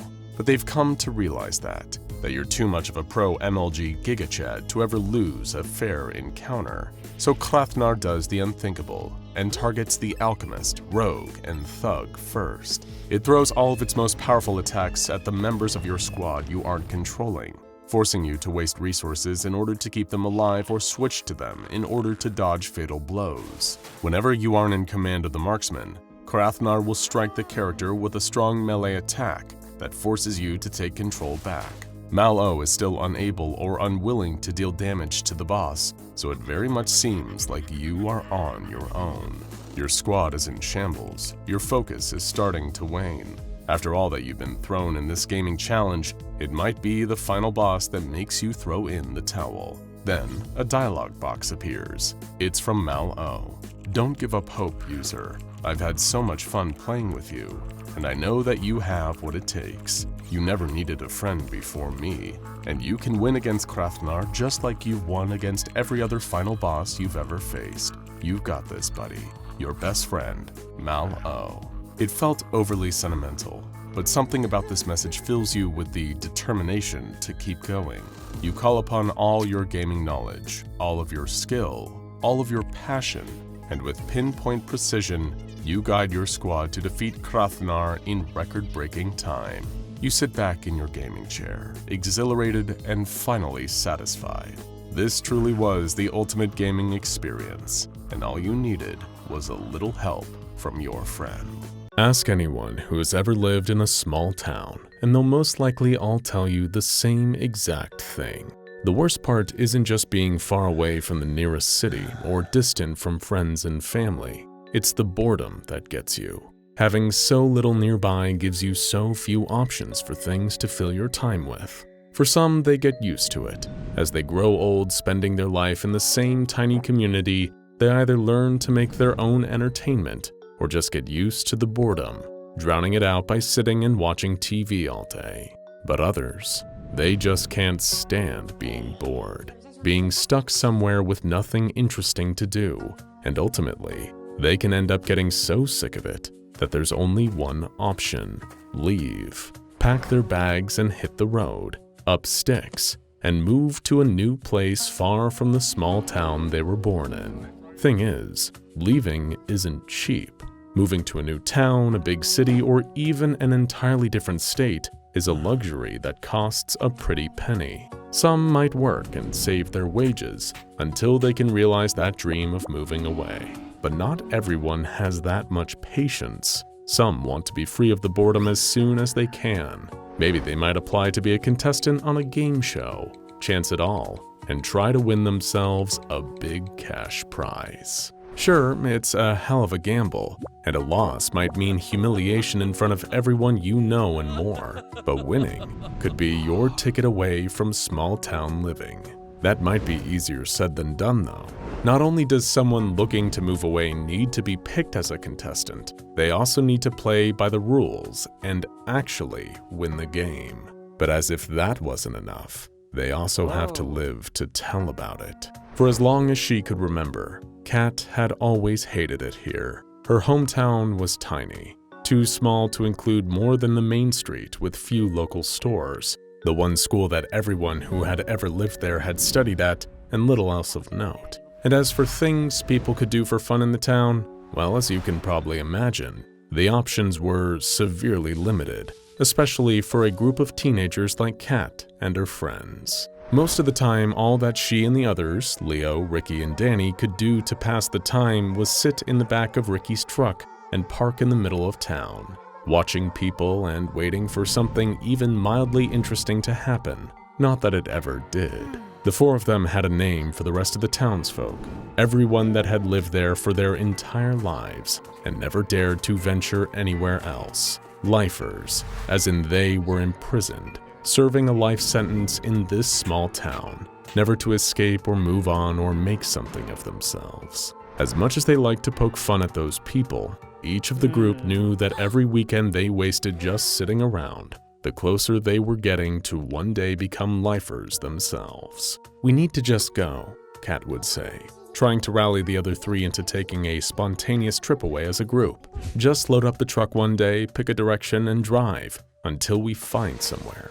Ricky and Leo would nod their heads in agreement, and Danny would talk for hours all about the places she might like to go to one day. But none of them ever actually made any plans to leave. Nobody knew where to start, until they heard rumors about an abandoned TV studio just outside of town. Apparently, according to Danny's older brother, it had been there for years, just sitting there completely empty. It wasn't just a small local studio either. One of the big national networks had owned it, and used to film there regularly back in the day. "Why would someone set up a studio here of all places?" had been Leo's immediate response. "Look at where we live," Kat replied. "It's the literal middle of nowhere. The network must have got the land dirt cheap. The real question is, Why don't we go and check it out? What for? Danny asked. Kat silently gestured at the cramped main street that surrounded them, the place that may as well have been the center of the known universe to the 4 teenage friends. Do you see anything else to do around here? Before long, the 4 of them were in agreement. Ricky's truck pulled up in front of their houses in the middle of the night, and under the cover of darkness, they drove out towards what was left of the TV studio.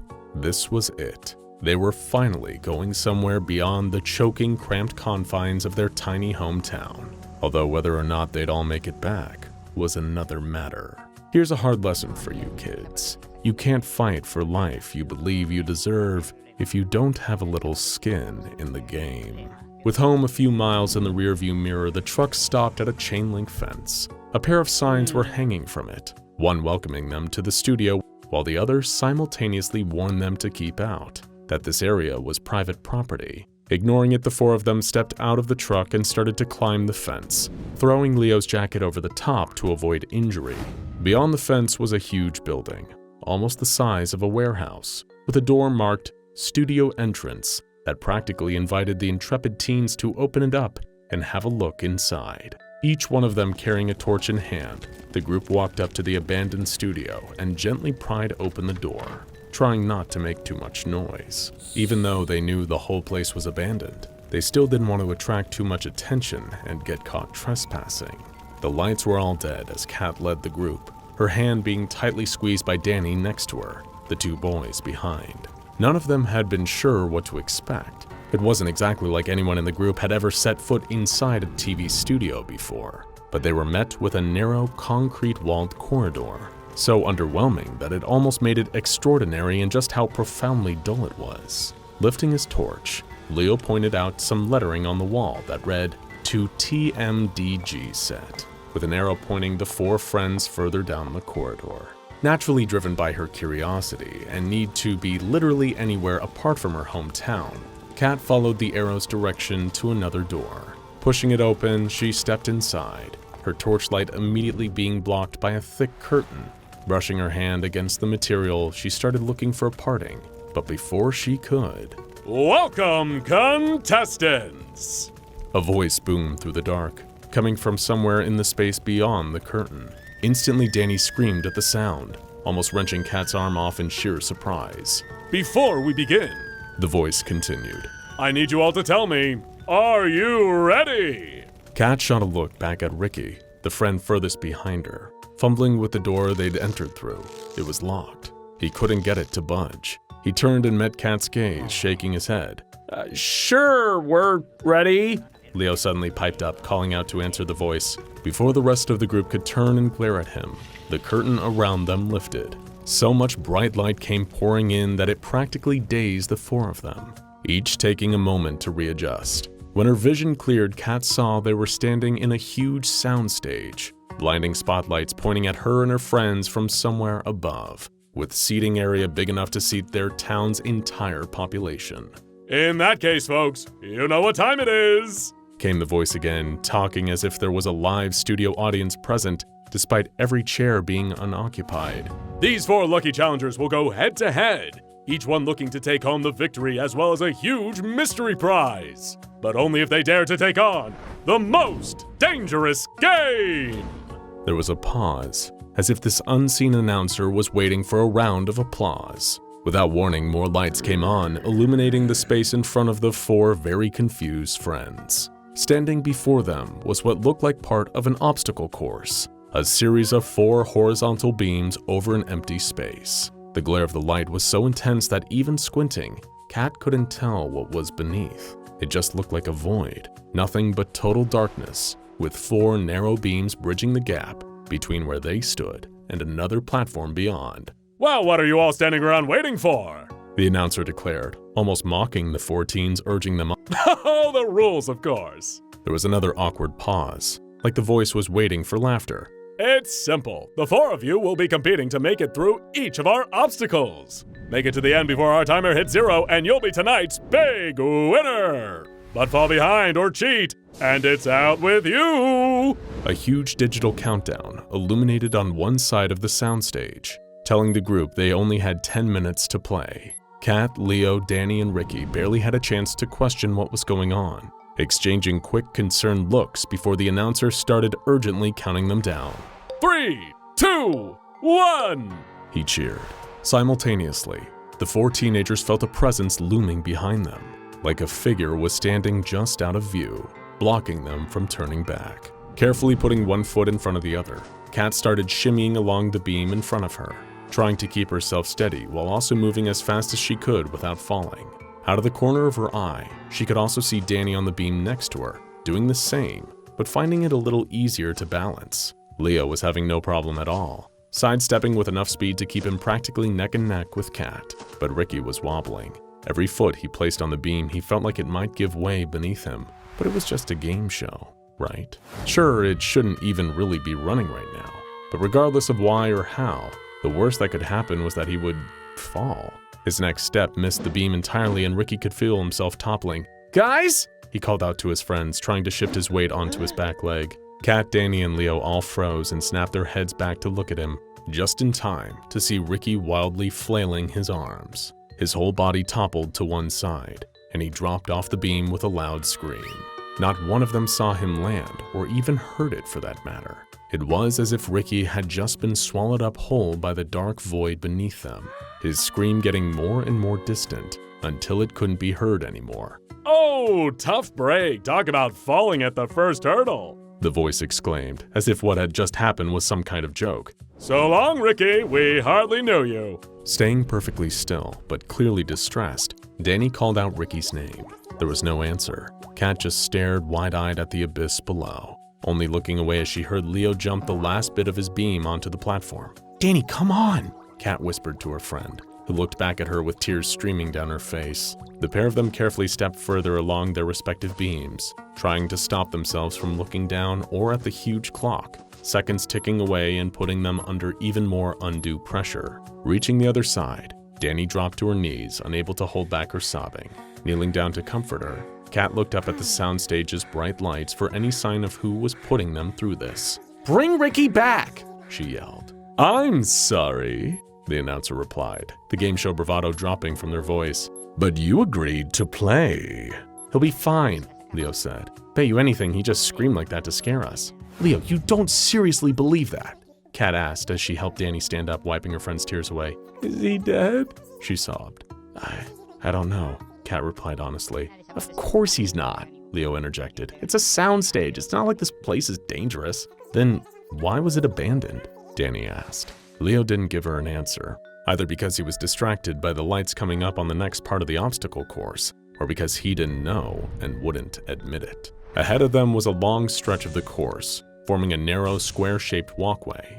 Wide portions of the top side were dropping to the bottom in regular intervals, separating the tight space before opening it up again.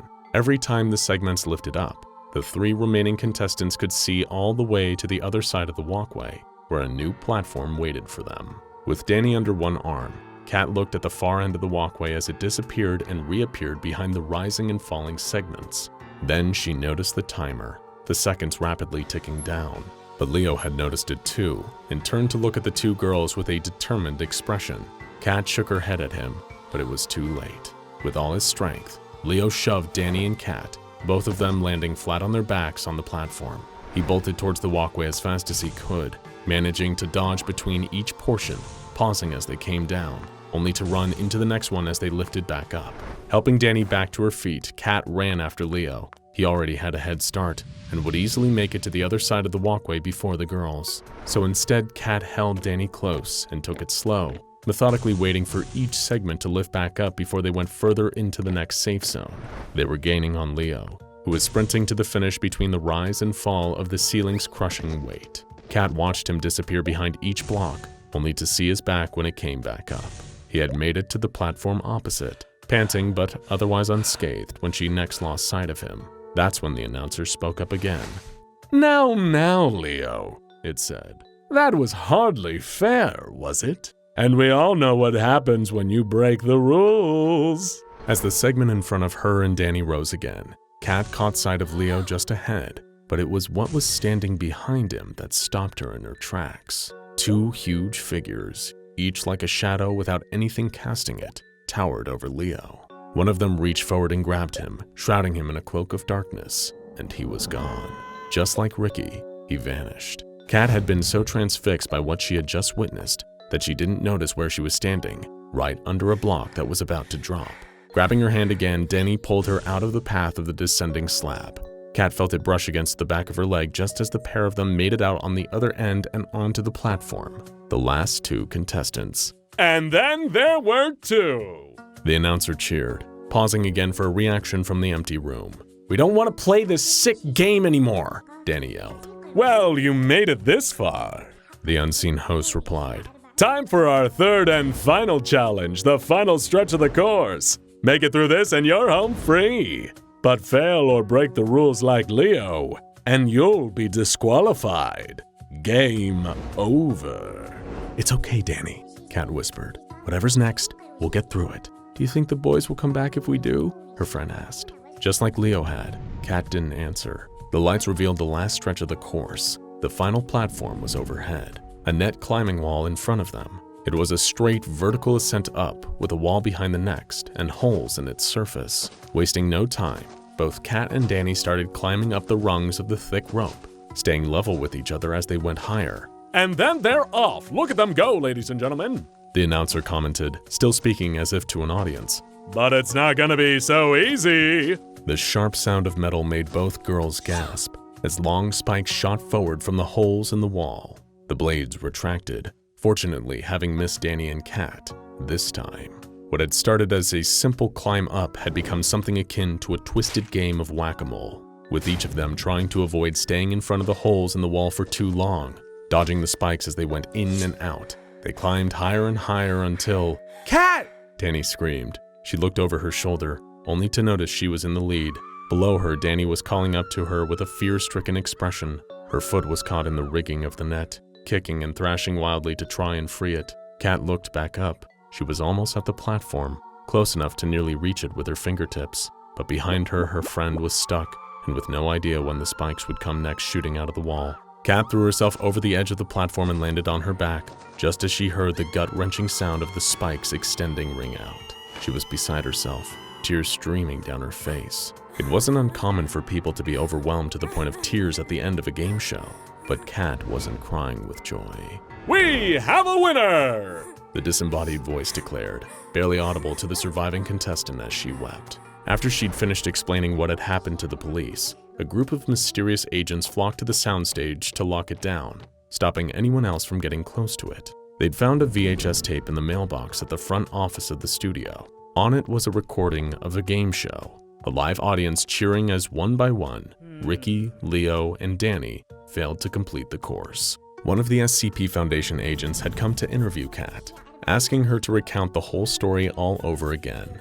Her account lined up perfectly with everything seen on the tape. Then the agent asked her what her prize had been after she won. "A car," Kat replied. "The four of us always wanted to leave home." The year was 2015. Lewis, Joseph, and Sydney were like a lot of kids their age, which is to say 11 years old. They secretly stay up past their bedtime watching scary videos on the internet when their moms and dads think they're sleeping. They go to school every day and daydream about all the fun things they're going to do when that school bell finally rings at the end of the day. And of course, they play a lot, and we mean a lot, of Minecraft.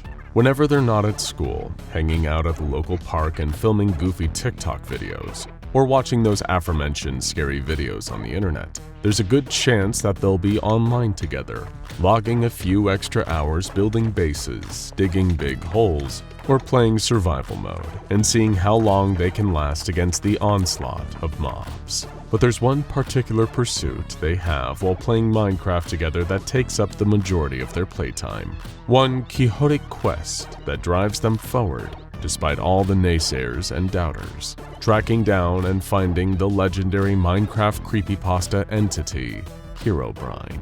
For those who weren't around on the internet back then, creepypastas like Herobrine were all the rage. Like any video game, the new frontier of Minecraft with all of its procedurally generated landscapes felt like it held new mysteries. And mysteries are equal parts exciting and frightening.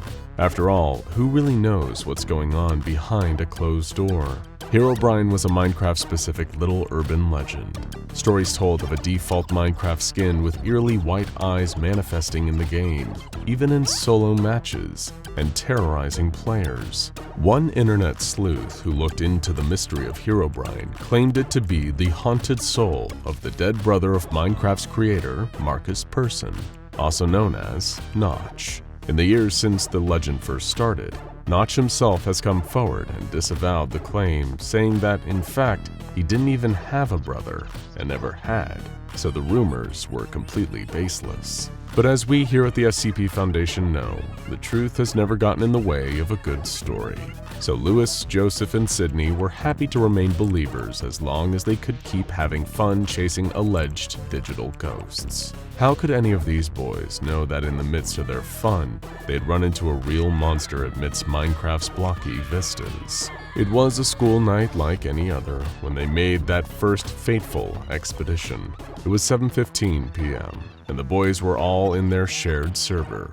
Lewis had chicken tenders, Joseph had chicken nuggets, and Sydney, who'd eaten his dinner earlier than the others, was snacking on a pack of Skittles. They'd all outfitted their characters with full diamond armor, with diamond swords to match, because Joseph had somehow convinced the others that diamonds were ghost-proof. He read it on the internet, he claimed. Together, the three boys had made themselves an impressive Minecraft castle to be the base of their Herobrine hunting operations. A safe haven surrounded by high stone walls and mob-repelling torches to keep them safe if ever they got a little too spooked while playing.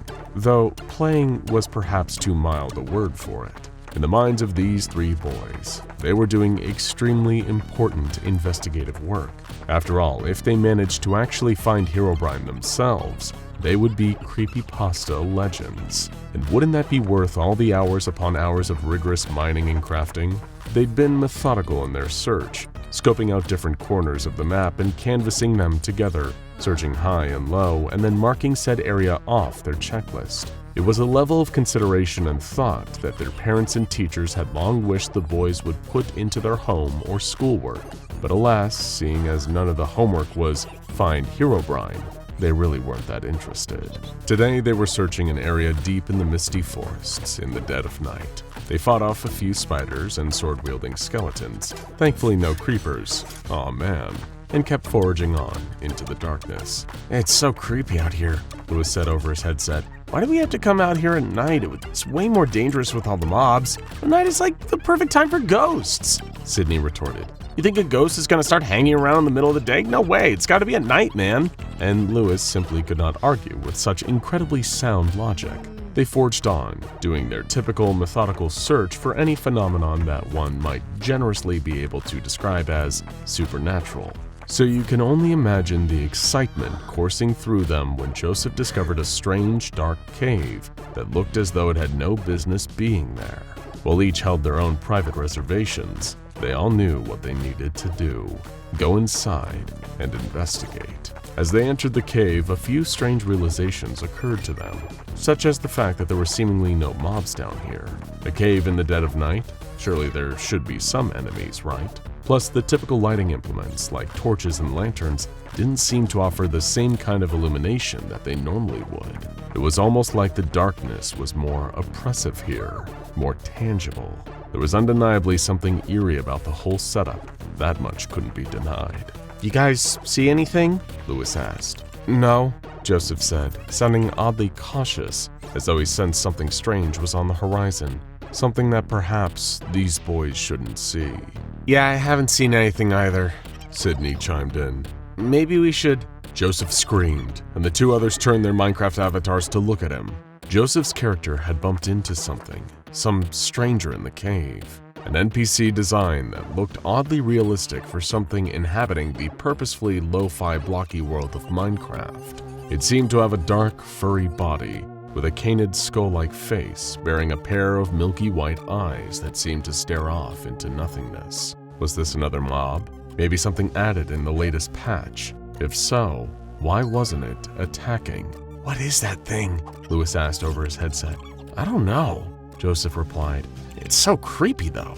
Suddenly, a message appeared on the screen, as though it had been typed and sent by another player, a player with the username MalO. The message read, Hey, that isn't very nice. You shouldn't judge on appearances, kid. That certainly gave them pause. So many things about this didn't make sense. It had all the hallmarks of an NPC, but apparently it understood their voices and could send messages. It clearly wasn't actually another player in a conventional sense, but it didn't attack like your typical mob. None of the boys could really make sense of what they were dealing with here. "Are you a hacker?" Sydney asked. "No," MalO typed back. "I'm just lonely and a long way from home. It's nice to have your company down here, though. I don't get visitors often." "Have you heard of Herobrine?" Lewis asked. MalO typed back. "Is he a friend of yours? You should introduce him to me. I love making new friends." The three boys were, in some regards, rather mature and polite for their ages, and so remained civil with this bizarre, mysterious figure who was curious and inquisitive, asking them questions about their school lives and their friends. It did seem earnestly happy for their company, so it didn't give any of them the sense that it was a threat. As night drew on and the boys' respective parents told them it was time to log off and get some shut-eye, MalO finally typed, "I've really enjoyed hanging out with you kids. Come back and visit me again tomorrow. If you don't, I'll come visit you instead." None of the kids picked up on the probably rather obvious stranger danger vibes of this message, and instead they went to bed, excited and curious. The next day they met up on the playground for a kind of State of the Union on the strange phenomenon they had encountered the night before. "Do you think it has anything to do with Herobrine?" Lewis asked. "Forget Herobrine," Sydney replied, eliciting gasps from the two others. "All the other people have Herobrine. We have something better, something only we've discovered. We've got MalO." Later that night, Joseph, who was probably the most studious of the group, tried to do a little background research on MalO. Everything seemed to turn up dead ends, aside from one slightly shady-looking app called MalO version 1.0.0. Its description read, "Never settle for those awkward feelings of being alone ever again. MalO is an exciting and interactive experience that will keep you engaged and intrigued. The anxiety of social situations can be nerve-wracking, but just after a few hours of MalO, you will soon forget all about those painful emotions of disappointment. Be part of the new craze that is quickly becoming the next social substitute. Remember, the more you participate, the more MalO will engage you. Your experience is completely up to you. Absolutely no ads. Enjoy." Weird. So unless the thing they encountered on Minecraft was some kind of weird viral marketing campaign for the app, it was probably just a coincidence. Maybe it was a popular character from Japan or something. Either way, for the next several days, the boys honored their promise. They'd visit MalO in the cave every night and chat, trying to tactfully get more information out of it. Though the best they could get on the entity's origin was the cryptic statement, "I'm not usually here, but everyone wants a vacation once in a while, don't they? We can't just spend our whole life on a phone." They'd become so acclimated to MalO over the days that they forgot what the entity had said to them the very first day they met. "Come back and visit me again tomorrow. If you don't, I'll come visit you instead." But on the day that they didn't come and visit MalO, because Miss Grayson had sent a particularly challenging piece of English homework, they received a frightening reminder. That very night, they all started receiving strange texts on their phones. As you can probably expect, they were all photographs, each and every one depicting some regular haunt that the boys all liked to frequent, with one addition.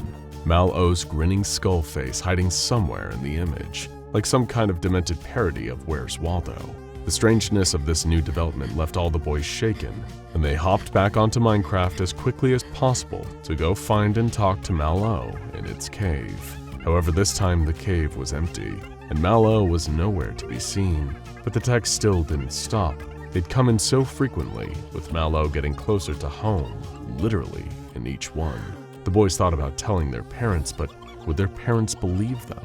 They'd probably lump MalO in with the same tall tales of childhood imagination as Herobrine, and write it off as bored kids playing a prank, even though in this case, it was anything but. More photos arrived. In these ones, MalO was right outside each of the children's homes, lurking, watching.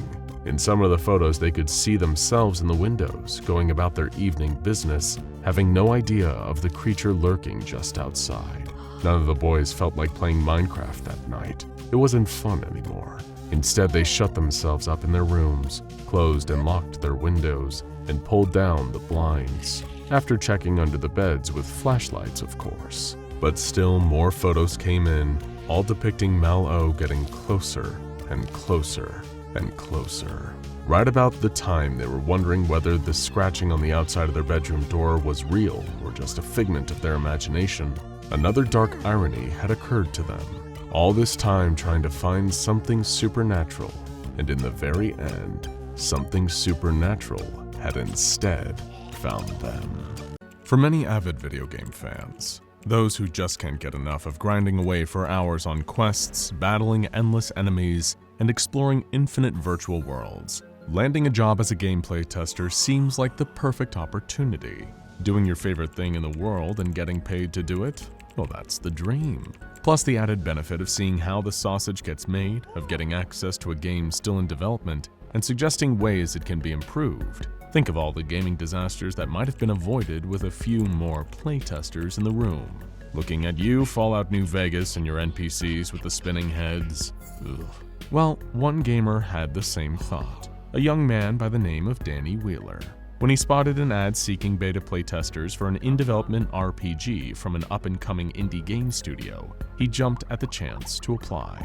The pay wasn't amazing, but it was definitely a better gig than his current job at the local convenience store, hawking energy drinks to snarky teens and counting down the hours until he could get back home, kick up his feet, and get away from it all with a controller in his hand. But sometimes things that seem too good to be true actually are. At first, Danny had a perfectly enjoyable time testing the game.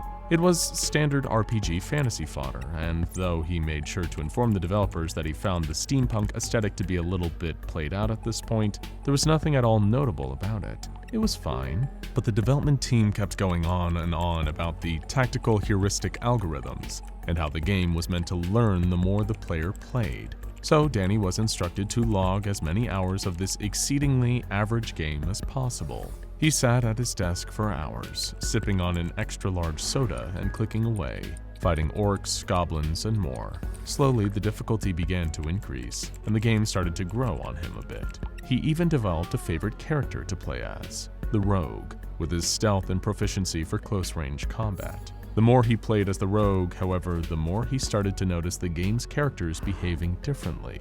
Enemies were attacking him with ranged weapons from far away. They were setting traps to ruin his character's stealthy approach and catch him in the act. Then, the game started to glitch, a lot, to the point of becoming nearly unplayable. Enemies would fall to the ground as if dead, when he hadn't dealt them a single blow.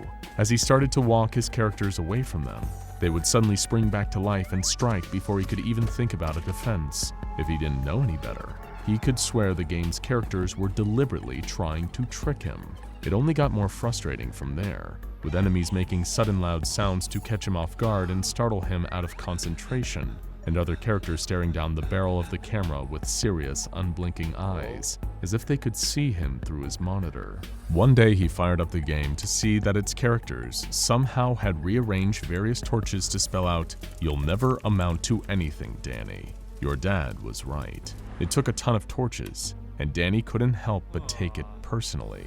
That was the last straw. He returned the game to the studio and resigned from his position. He got enough insults working in customer service. He didn't need to take that kind of talk from a video game. Though he didn't know it, Danny got out not a moment too soon. Other playtesters were not as lucky, particularly one man who would sadly lose his life. As Danny intuited, this was no ordinary video game. It was unusual enough to draw the attention of the SCP Foundation, who would go on to designate it SCP-1633. SCP-1633 is an anomalous computer game created by a now-defunct independent game studio. The copy currently being held by the Foundation is believed to be a beta version of the game. While the core gameplay is relatively complete, there are numerous missing assets. The music is largely either missing or placeholder music, and the game is plagued by a large number of graphical glitches. Because of the generally buggy and glitchy nature of the game, the Foundation considered both Todd Howard and CD Projekt Red to be major people and groups of interest in the case. However, the discovery of other key suspects eventually absolved them of suspicion. For now. This version of the game was compiled 2 days before the Foundation raided the office of the studio, and is therefore believed to be the most complete version of the game in existence. To be more specific about the actual nature of the game itself, SCP-1633 is a squad-based RPG with a third-person camera perspective. The action is seen from an elevated perspective, with all characters on screen. Aesthetically, the game world is steampunk, and features various fantasy creatures as enemies, including elves, dwarves, orcs, goblins, etc. Fitting with the steampunk style, the game's urban areas are modeled after Victorian-era London. The 4-player characters are a band of outlaws hired by the sinister Archduke of Bodrick to investigate a theft. However, as the game progresses, it becomes a battle to save the entire world, as an ancient, all-powerful being known as Krathnar intends to wake from its 1,000-year slumber and destroy humanity. The player controls a squad of 4 characters, with direct control over 1 character at a time, and a command menu to control the other 3. It is believed that in the game's finished state, a multiplayer option that would have allowed 4 different real-world players to cooperate is likely to have been included. Like many squad-based games, each character has a different specialty.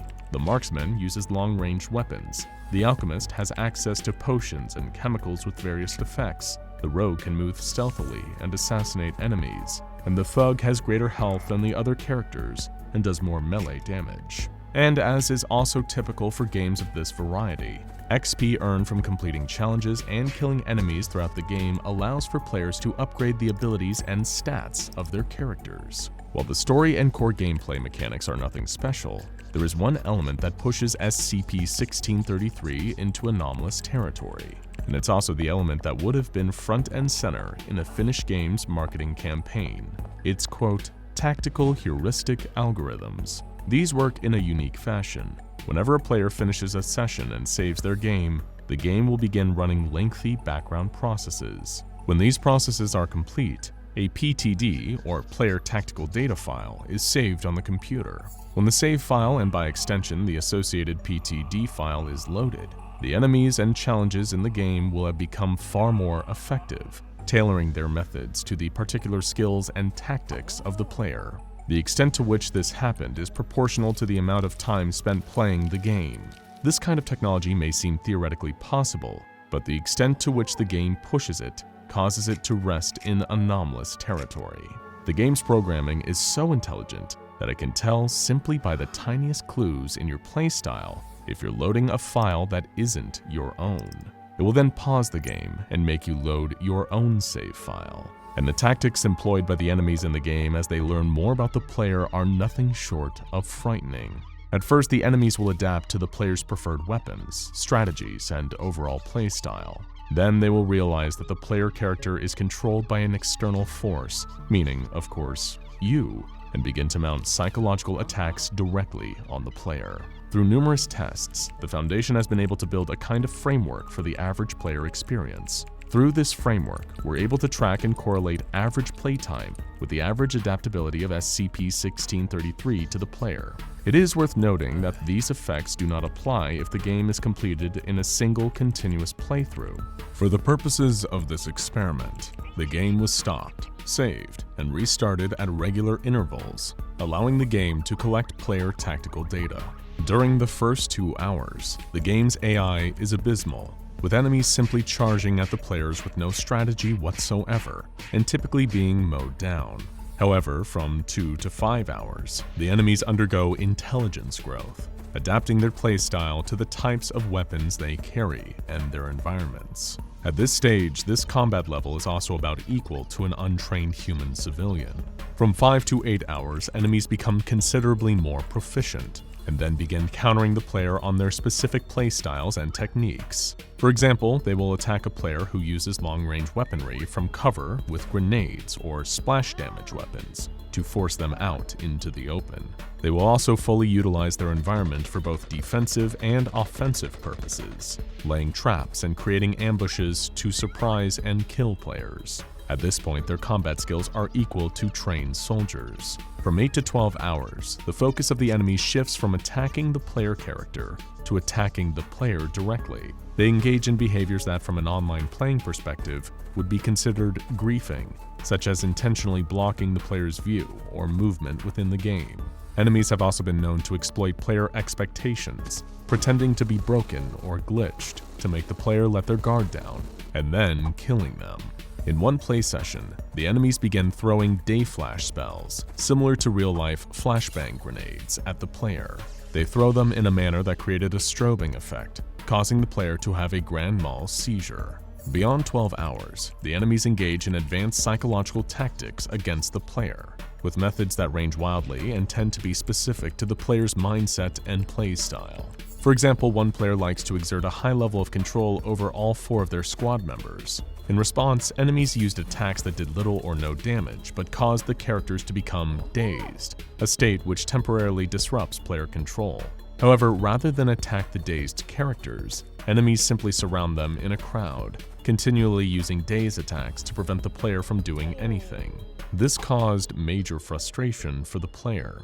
Enemies may also attempt to induce psychological terror among the players. In one example, enemies somehow kidnapped one of the 4 player characters and dragged them off screen. When this character was later found, they were strapped to a kind of sacrificial altar. This caused considerable anxiety for the player. It seems that this is the upper limit of the game's anomalous powers in most cases, meaning things typically level off after 12 hours. Unless a specific entity appears to be inhabiting the game, which you'll learn more about later. In order to discover the prior information, the SCP Foundation performed a series of tests on the game with various different subjects. In Test 001, junior researcher Ross, an experienced gamer who was pivotal in first discovering the anomaly, skipped ahead of the typical preliminary D-Class tests. Seeing as he was already eager for the game's non-anomalous release, he was also eager to be the first in line to try it out on the Foundation's dime. Being a gamer, Ross also found a number of glitches and exploits in the game to improve his performance, allowing him to run rings around his enemies. However, as expected, the enemies adapted to Ross's techniques after gathering his player tactical data. First, they just began using their weapons and exploiting the environments more effectively, but they didn't stop there. Soon they became aware of the same exploits Ross was using, before exploiting them themselves and using it to beat him repeatedly. In the end, they moved to the psychological stage, forcing Ross into a glitch that rendered him unable to move. He tried to free his character for several minutes, until realizing he couldn't and rage quit the game. In Test 002, they used a D-Class designated D22930. He was a man with proven anger issues, even down to murdering his prior girlfriend in a jealous rage.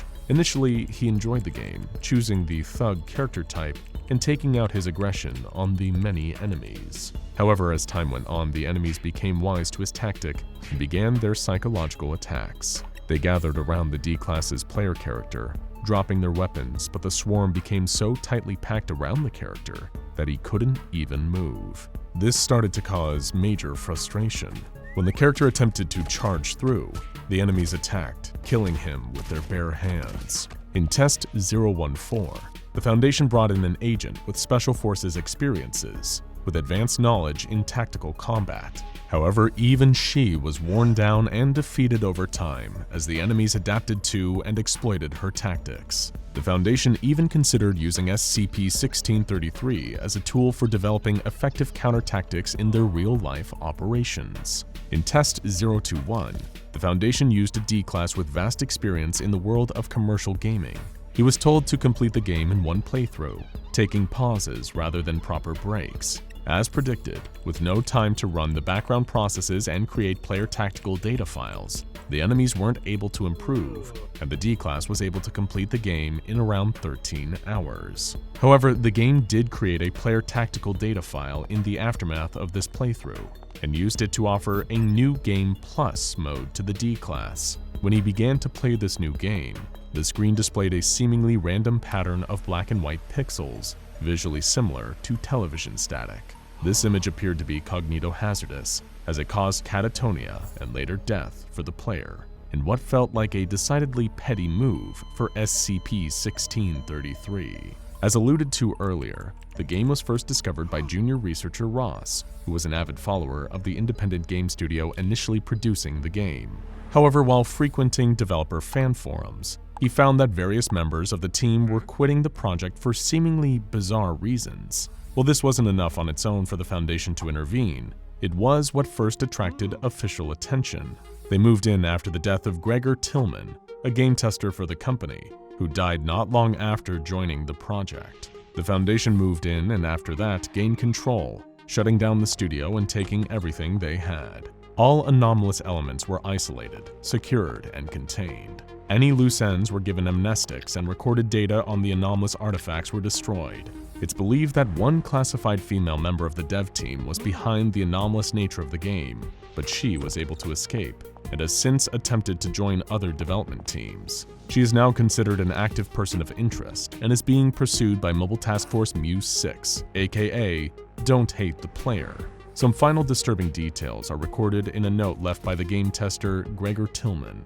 The note, seized by the Foundation and included in SCP-1633's official file, reads as follows. I'm writing this on paper because I don't think he can learn it. He got everything digital real quick, but I've unplugged the router and broke my phone, so I think he's trapped in here. But he won't stop talking all the time. At the start of this job, they told me all about the tactical algorithm stuff, but man, I've been playing games all my life, and I knew I could beat it.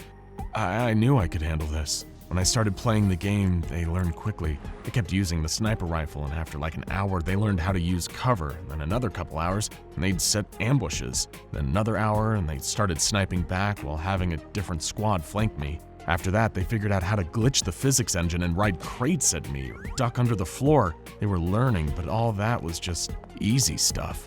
It was evolution, man. One bit figures something out so it survives longer than the others. It wasn't directed. After Act 3, Krathnar shows up. He's supposed to be like this Lovecraft, cosmic horror, crazy monster who can read the player's mind and corrupt your soul. He showed up right after I killed Strick the Blood Drinker, that big spider monster. He's supposed to have this long speech about how I killed his general on this plane and now he needs to intervene directly or something, but instead he talked about how I was a worthy adversary, but I was cheating because I was on another plane. Krathnar wasn't like the other enemies because he wasn't supposed to be. He was supposed to be smart, he was supposed to know everything, so he did. He'd been watching his minions fight me the whole time and he knew everything they did. It wasn't just random mutations anymore, it was planned. It wasn't evolution, man, it was actual intelligent design. I brought it home, I had to know more, I'm sorry, but I had to. I copied the latest compile and installed it on my home box and brought my save game and that other file with me on a flash drive.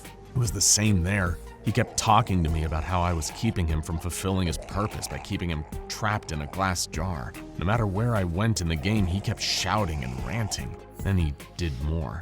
At first, it was just slowing down in my other programs, the drive chugging when it shouldn't be. Then the next time I played the game, he started talking about my screenplays. All the enemies looked like me. I guess he could see through the webcam? He started needling me about Jenny, reading me bits of her emails, acting out the breakup. He found the videos of her and started making the enemies talk in her voice. Then he was everywhere in my computer. I uninstalled the game, but he was still there. He kept opening documents and typing to me, calling me a foul cheat and a lowly worm, telling me to fight him on the same plane. As soon as I realized he was outside the game, I shut down my router, pulled out the network card, but I don't know if I got them quickly enough.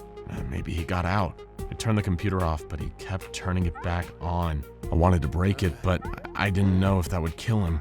Maybe it wouldn't, maybe it would let him out. I tried leaving the house, but it was like I could still hear him. I couldn't leave him alone because he might get out or do something else. I can't sleep. Haven't slept since he came out. I've been here for 3 days and I can't leave. I can't leave him. He keeps telling me to release him, but I can't. I want to kill him, but I don't know if I can. I can't think anymore. I have to kill him before he does anything new. He won't stop talking and I can't keep thinking. I can't keep going. I'm sorry. I have to go now. I'm sorry. After studying the note carefully, the Foundation conducted a thorough investigation for any other manifestations of this Krathnar entity. No mentions of it were found on any of the other devices in Tillman's apartment, nor did a web search on the subject turn up any relevant results. At this time, it is believed that the entity, whatever it was, or whatever it was attempting to do, was destroyed along with Tillman's computer, which he appeared to have taken apart, smashed, and burned in a metal trash can. Whatever tormented him during his last days on Earth is gone now. Thankfully, because the Foundation currently owns the only copy of the game, and the game's anomalous effects are only evident to active players, SCP-1633 poses no risk of containment breach, and therefore, it has been given the object class Safe. One copy of SCP-1633 is stored on a standard DVD-ROM in a secure storage locker in Site-15, along with all supporting documentation and ancillary materials. Any playthroughs of the game must be approved by Project Head Dr. Berger, and all of said playthroughs are to be monitored closely and subject to strict rules. After all, this is one game that doesn't play fair. SCP-096, the Shy Guy, woke up in an unfamiliar room without a thought in its head. However, one thing quickly occurred to it. This was not its containment chamber. No, the solid steel cube that had kept it locked up for decades now didn't have a front desk or walls covered in strange childlike murals or tinny party music playing over old speakers. Wherever SCP-096 had found itself, it certainly wasn't the place it had come to call home. If it could read, it would have registered the words behind the front desk, painted onto the wall, "BANBAN's Kindergarten, where joy comes alive." Little did 096 know, something really did come to life here at BANBAN's Kindergarten, but it definitely wasn't joy. SCP-096 was typically used to a much more confined space, so presented with so much strange freedom, its natural instinct was to wander around, whimpering quietly to itself. This place was certainly peculiar, with multiple large reinforced doors, each one having a large red button fixed to the wall above them. A strange green creature was painted on the wall, with an affixed speech bubble that read, "Jumbo Josh says, eat fruits and vegetables if you want to be strong like me." Though 096 paid no mind to such things. This place looked like an SCP Foundation containment facility, mixed with an off-brand Chuck E. Cheese, and some tiny part of the Shy Guy's dim and dismal brain wanted to see more of it. What other secrets could it hold? The Shy Guy pressed one of the big red buttons, causing the doors to open underneath it. There was a faint sound of childish laughter somewhere down the distant hall. How had it ever found its way into such a strange place? The deeper the Shy Guy wandered, the more strange murals it saw on the wall. There was one for a large orange cartoon jellyfish with one staring eye, where the speech bubble read, "Stinger Flynn says, having many arms allows me to help a lot of people." Then, a squat blue gorilla-like creature with sharp lower teeth had a speech bubble that read, "Captain Fiddles says, ooga booga, booga ooga." A white feminine cat-like creature had the speech bubble, "Banbalina says, kindness is free, so sprinkle it everywhere." A misshapen pink bird creature had the speech bubble, "Opila Bird says, laughter is the best medicine, so make sure to smile." And of course, most importantly of all, presiding over the creativity room, was a mural of a grinning red creature wearing a pair of party hats on its head like horns. His speech bubble read, "BANBAN says, sharing is caring. Your pancreas is mine."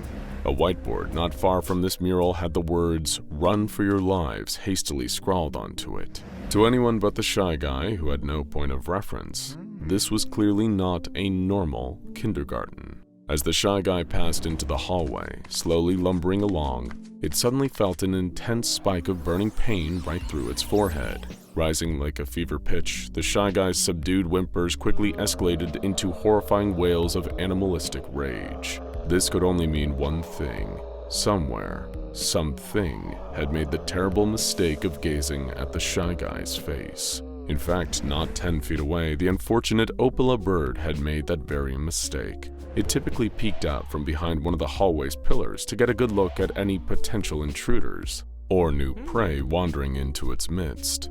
But this time, the beastly bird's curiosity had taken it from predator to prey itself, though it wouldn't realize this until it was already too late. As the mutant bird creature skittered back into the cavernous hall filled with plastic trees and an underwhelming play area, the Shy Guy came galloping after it on all fours, roaring with fury. The Opila bird was shocked to see the creature giving chase. "This doesn't make sense. I meant to chase you. You're not meant to chase me." But things are rarely fair when it comes to the Shy Guy, arguably one of the most dangerous Euclid-class creatures ever kept in Foundation containment. The Opila bird flapped desperately towards the boarded-up escape hatch, but the Shy Guy was so much faster. It grabbed hold of the bird, gripping it in its iron clutches, and began to stretch open its bottom jaw with a blood-curdling roar. We'll spare you the details of what happened next, but suffice to say, little more than a handful of feathers were left. After finishing off the Opala bird, the Shy Guy reverted from rage back to pitiful sadness. This place was no better than the SCP Foundation. There were still creatures here to look at its face and drive it into a state of extreme emotional distress. It was horrible. The Shy Guy needed to find a way to hide himself away again, so he decided to tear away the planks covering up the escape hatch and lope down the narrow hall. In there, the Shy Guy actually found something to its liking. 2 platforms, one on either side of the room, with what seemed to be a deep, dark chasm between the two. For most, there was an electrical lift system for carrying them between the platforms, but the Shy Guy had no interest in the platforms. He only sought the darkness below, where nobody could see his face. That would suit him just fine. The Shy Guy jumped over the guardrail and plummeted down below into the dark. Feeling the air against its cold gray skin as it felt wonderful. It dared to think that it might even find solace in this deep, dark place, but as soon as he hit something solid, some kind of metal lift system, alarms went off, and flashing red lights soon made everything down there in the darkness visible. To be exposed like this while it thought it was hidden was the dreaded Shy Guy's worst nightmare. Little did he know, he would soon become the worst nightmare of a number of other beasts. As the Shy Guy crawled off the metal platform, hoping that perhaps it could find another place to hide down here, its hands and feet splashed into shallow water. Had something sprung a leak down here? The Shy Guy began wandering the half-dark as the water of this flooded sub-basement area pooled around him. It had no idea that another creature was already sneaking up behind it, getting ready to strike. Before 096 could even react, several whip-like orange tentacles wrapped around its limbs and began delivering an antagonizing shock through its body. More tentacles came in soon after, wrapping around the Shy Guy's body and face, delivering shock after shock after shock, with its millions of tiny, venomous stinger barbs. For a second it seemed like the surprise attack might actually be able to subdue the monster, but little did the Shy Guy's attacker, the monstrous real Stinger Flynn, know that attacking it was just another way to activate its infamous rage state. The second that Stinger Flynn relented, even just for a moment, the Shy Guy grabbed him by the tentacles and slammed him into the watery floor, again and again and again, until the grip of his tentacles loosened around the Shy Guy's body, and he was defenseless. With Stinger panicked and immobilized, the Shy Guy released the full force of his supernatural fury, striking the demonic jellyfish with his fists until what was left couldn't be distinguished from the water it used to be floating in. Stinger Flynn had been completely annihilated. The Shy Guy once again temporarily returned to a state of calm and wandered out of this watery basement into a nearby hallway, where everything was bright and dry. The walls were painted in garish, childlike drawings of a jungle with janky-looking animals. The Shy Guy paid no mind to any of it. All he wanted was to find somewhere that he could actually be alone, and away from prying eyes of all these freaks. This dream was short-lived, because as soon as the Shy Guy found a new room, a wide-open auditorium filled with inflatable jungle trees, like a crude play area, he was being stalked yet again. A powerful, muscular predator with veins stretching over its bulging muscles and blue skin. It knew that this intruder had already killed 2 of its fellow GARTEN dwellers, but this time, it would put this spindly, pale stranger in its place. The Shy Guy heard something rumbling towards it from behind, and turned upon hearing the blood-curdling war cry of Ooga Booga Booga Ooga. It was the gorilla-like Captain Fiddles, with strands of saliva hanging from his tusks. He leaped onto the Shy Guy and began pounding into its hideous face with his huge blue fists. Captain Fiddles would destroy the Shy Guy, pound him into the concrete until he stopped moving. The one thing that Captain Fiddles didn't expect was for the Shy Guy to start fighting back. And he was about to learn the hard truth that the Shy Guy could fight a lot harder than him. The SCP's spindly but immensely powerful arms grabbed Captain Fiddles by the shoulders and threw him into the wall, causing huge cracks to crawl up towards the ceiling. Before Captain Fiddles could even think about wrenching himself free, The Shy Guy leaped to his feet and bounded over to him. The Shy Guy grabbed Captain Fiddles by the ankles and ripped him out of the wall, letting his body drop to the floor and then unleashing hell upon him. Captain Fiddles would have begged for mercy if he wasn't already dead. Before the Shy Guy could even begin to calm down, a trapdoor opened in the floor beneath him, dropping him into a new area, a multicolored maze where 096 was trapped like a helpless rat, with the body count of an atomic bomb. Once again, the Shy Guy didn't need to go looking for trouble, because trouble was already on its way. The pure white, cat-like Banbalina pounced from a sharp corner in the maze, claws bared. She jumped onto the Shy Guy, latching onto him and clawing, trying to scratch his nightmare of a face. If the Shy Guy had ever possessed anything resembling patience, it would have run out long before now. He grabbed Banbalina, shrugging off the pain of her claws and tossing her into the darkness high above. She flew off with a cat-like yell and hit some distant ceiling with a crunch. Suffice to say, she wouldn't be back to bother the Shy Guy again. Tired and angry, the pale abomination didn't feel like wandering through a maze. Instead, it just charged straight through, destroying colorful wall after colorful wall. When it encountered whatever was behind this extremely frustrating afternoon, it would destroy it with extreme prejudice. That was almost certainty. After breaking through one more wall, the Shy Guy tumbled out into a strange room, where a grinning red creature was waiting for him. Wearing two party hats on top of his head, this was no mere lackey. It was BANBAN himself, the one behind this nightmarish kindergarten. He stared right into the Shy Guy's face with no fear at all, almost like he knew something that the Shy Guy didn't. And it was true. He had no plan to fight the Shy Guy himself. He'd brought a champion with him. As the Shy Guy started to scream in rage, all the boxes behind BANBAN tumbled out of the way as a huge figure rose. A behemoth at least 50 feet tall, with green skin, giant teeth, and huge, staring eyes. It was Jumbo Josh, and if the Shy Guy wanted to graduate from this nightmare kindergarten, it would need to defeat him and BANBAN. The Shy Guy growled, digging its claws into the ground and preparing to charge forward. Challenge accepted.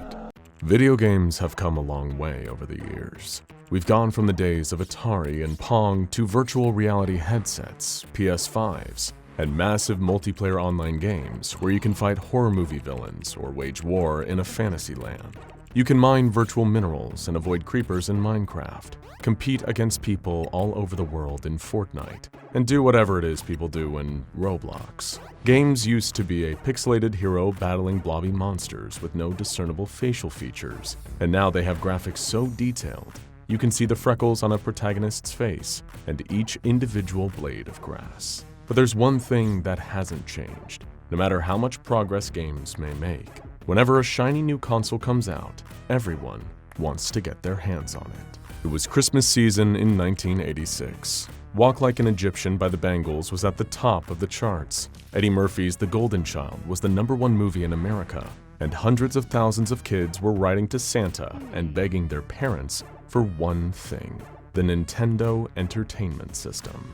The NES was an 8-bit home video game console, and the only place to journey through the land of Hyrule in The Legend of Zelda, or help Samus hunt space pirates in Metroid. But with such an extreme demand for the system, stores were selling out all over the country.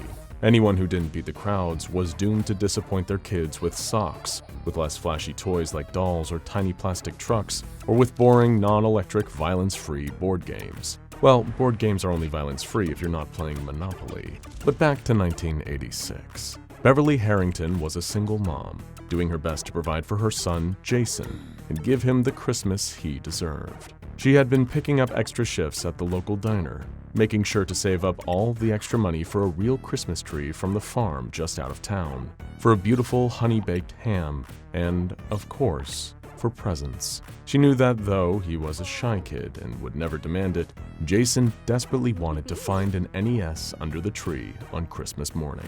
She got so absorbed in her work, so exhausted from the extra shifts and trying to make everything perfect, that she forgot to do her actual shopping until the very last minute. She woke up the morning of December 24th with a start, her heart jumping into her throat. She hadn't picked up Jason's present yet. She threw on her coat and rushed out into the snowy streets, making her way to the store and saying a silent prayer that they would still have one more NES in stock. Lucky for her, they did. Less lucky, two parents were already wrestling for it, fighting each other with the raw, animalistic rage of two wolves competing for the same piece of meat. If she tried to grab it and join in, she could get hurt, or the console could break apart. She asked an employee if they had any in the back, but she already knew the answer from the exhausted look in his eyes. There were no more in the back. There were no more in town, nor the next town over, or the next town over from that. Not only would she have to get Jason's present at the very last minute, but she would also have to get him something he didn't even want. He would smile and thank her, but she knew how sad it would make him to go back to school and hear his friends bragging about their Christmases. She shoved her hands into the pockets of her coat and began her slow, sad march back through the snow, trying to come up with what to do next. Then something caught her eye, a brightly colored sign reading, "Wondertaining Toys." Beneath it, it was a storefront she had never seen before, and right there in the window, a video game console. It wasn't the NES, not exactly, but it looked so much like it. She couldn't help herself. She had to go inside and get a better look. The store was filled with toys, games, and puzzles. They were all inviting, with vivid packaging and labels depicting children having fun, but she had never seen any of them before. Perhaps it was a new brand, and she was one of the first people to happen upon the store. It seemed odd for a toy store to open this close to Christmas, rather than taking advantage of the shopping season and opening earlier in the year. But she couldn't dwell on that, not when she was this close to a solution. Toward the back of the store, she spotted the video game console from the window. The label read, Pretendo. So the resemblance to the NES was no coincidence. This console was intended as a knockoff of some kind. She asked the sales clerk, a man with a strangely wide, unmoving smile, if the console was capable of running Nintendo games. "You bet your bottom dollar," he replied. "We don't carry those here, though. But can I interest you in some of our Wondertainment originals? We have all kinds of games here, and they're just as good or your money back. There's a whole world inside each and every one." It wasn't what she'd set out to buy, but this was clearly the best thing Beverly was going to find this close to the holiday. She paid the man for the Pretendo console and a selection of the store's most popular video games. He even gift-wrapped it for her in a colorful box with a shiny red bow on top. The next morning, Jason and Beverly sat in the living room, sipping cocoa and opening presents together. She started small with a classic pair of new wool socks and worked her way up to the big box in the corner. As Jason tore the paper off, his eyes lit up with glee. "Thank you, Mom, thank you!" He gave her a huge hug, then looked at her with nearly manic excitement. "Can I play it now, can I?" She laughed and promised that after he helped her clean up the wrapping paper, he could play his new games. She was just so glad he was happy with it. He didn't care that it wasn't the name-brand console. He knew that this gift was special, so she was perfectly glad to let him enjoy it, and she could get started on that ham for later. Jason plugged in his brand new Pretendo and looked through the games his mom had picked out for him. There was Farmtastic Farming Simulator, Historical House Hunter, Magic Wizard Quest, Super Fighters, and one simply called Spooky. It was emblazoned with the image of a cartoon ghost in front of an abandoned cabin, and it piqued Jason's interest. He always loved scary stories and legends about ghosts and things that go bump in the night. He decided that this would be the first game that he would play. He placed the cartridge in the console and hit the power button to turn it on. As he clutched the controller in his hands, he began to notice something strange. His room, once decorated in posters of his favorite movies, turned dark. The light green walls became rotting wood, and for lack of a better way to describe it, the entire world's resolution began to shift. If the world around him had graphics, they were getting worse. He could no longer see the screen depicting the game's main menu, and in fact, the console itself had vanished. Somehow he was standing in the haunted cabin from the cover of the game. He looked down at his hands and found the controller still there. So, not everything had changed. Before he could think any more about this strange new place he found himself in, he heard the sound of ominous music, seemingly coming from nowhere. After a moment, he realized why the sound of its melody filled him with dread. It was the kind of music that always played in a game when an enemy was getting close. He had to move. He took a step forward and moved through the space as if it was a real house. For the time being, it was. Somehow, he was inside the game, which meant the ghost was coming for him soon. He pressed a button on the controller to activate a flashlight and followed its beam through the darkened cabin. As he walked looking for clues or any object he could interact with, he could hear the music getting louder. Whatever was coming, it was getting closer. The flashlight's beam illuminated a scrap of paper on a small table. He moved to take a closer look and could just barely make out what it said. They hide in the darkness. Find the exit. Don't stop moving. He heard a sound behind him, and the music reached a deafening volume. He whirled around and saw nothing but the hall in front of him, bending around a corner. He knew from the heavy feeling in the pit of his stomach and the music that threatened to rupture his eardrums that there was something horrible waiting for him around that corner. He froze for a moment, then remembered the letter's words of warning. Don't stop moving.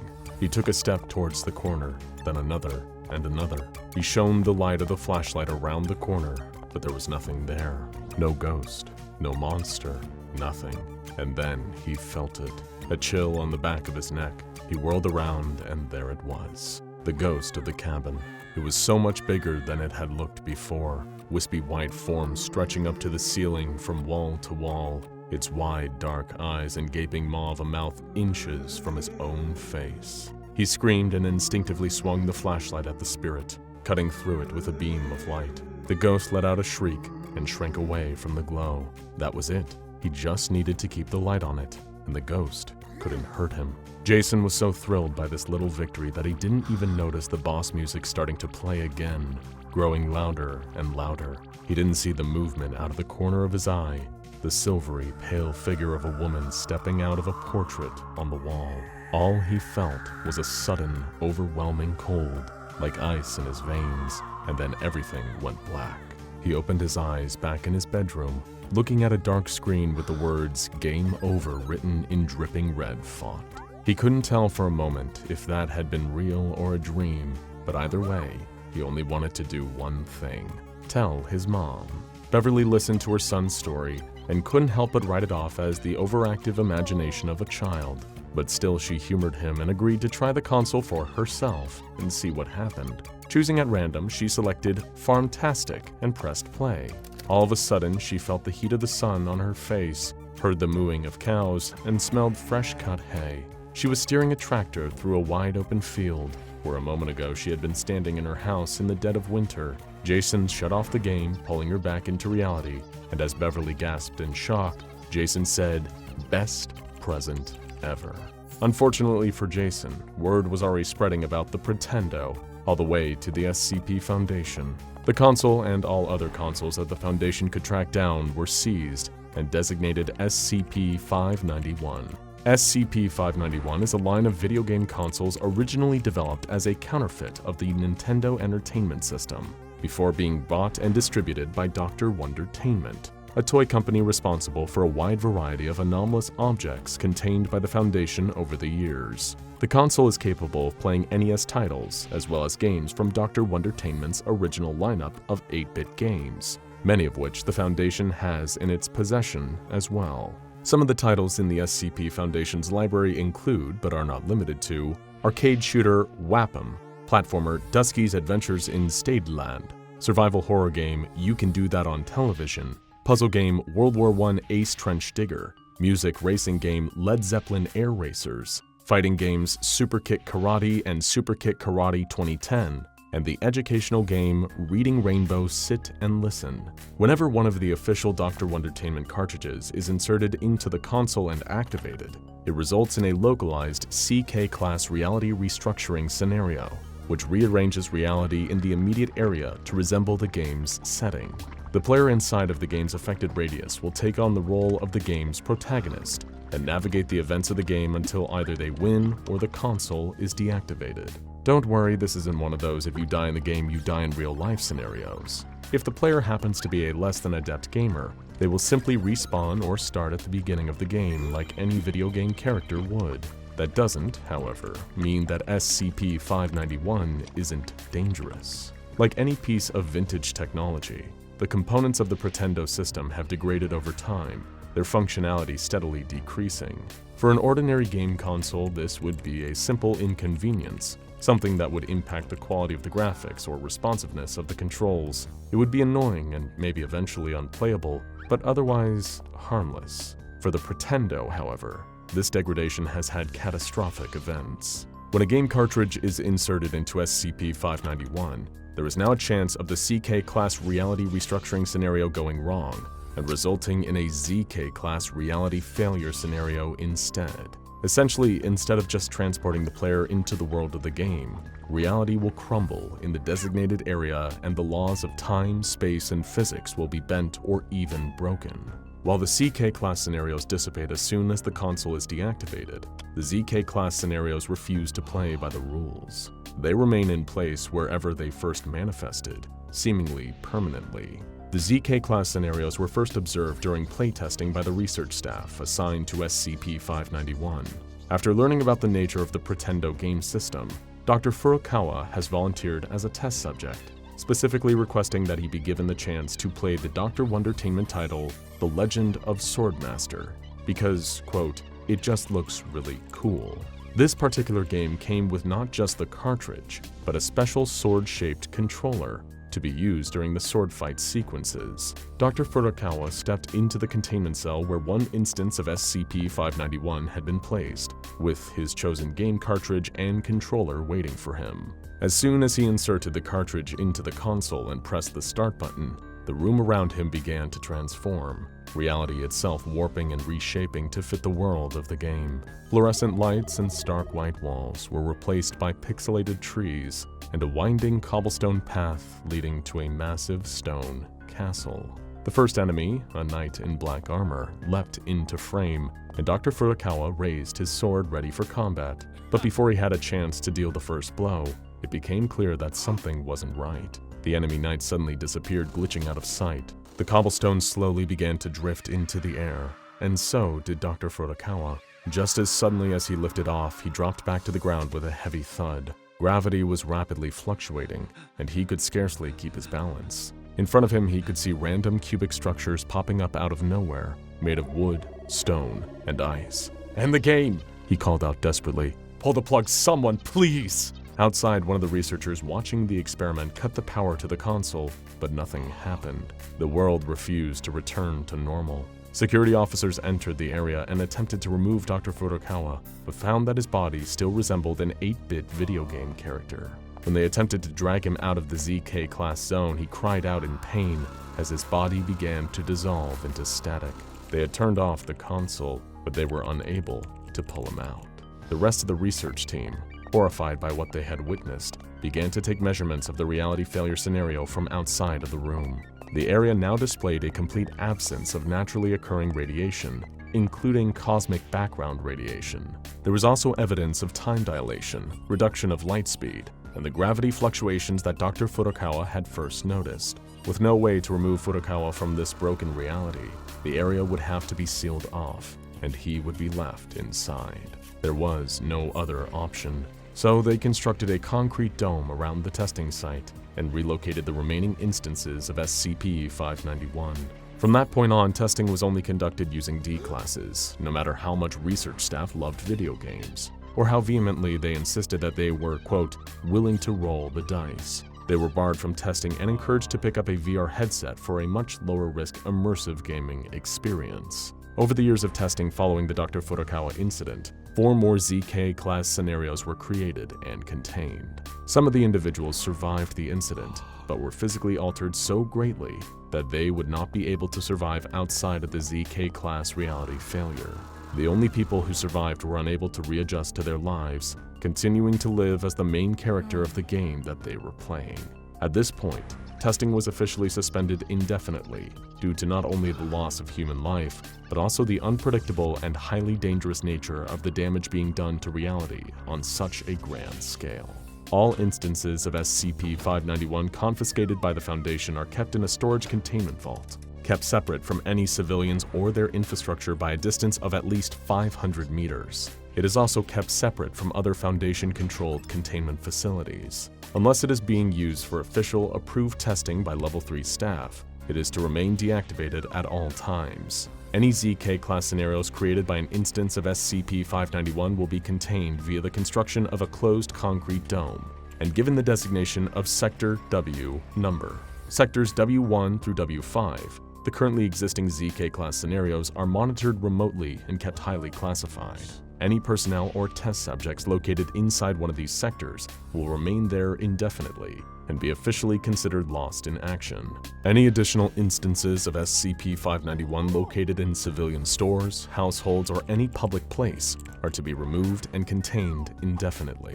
As the years have gone by, testing has indicated a steady increase in the rate of ZK-class scenarios being generated from a CK-class scenario. Where it was only a 1% chance, there is now a 32% chance. According to Wondertainment Company records seized during a Foundation raid of one of their toy factories, there are still plenty of SCP-591 instances out there in the world, just waiting for some unsuspecting gamer to fire them up and get lost in the story, literally. If the documents found are accurate, there are around 243 consoles and 1,300 consoles still in circulation.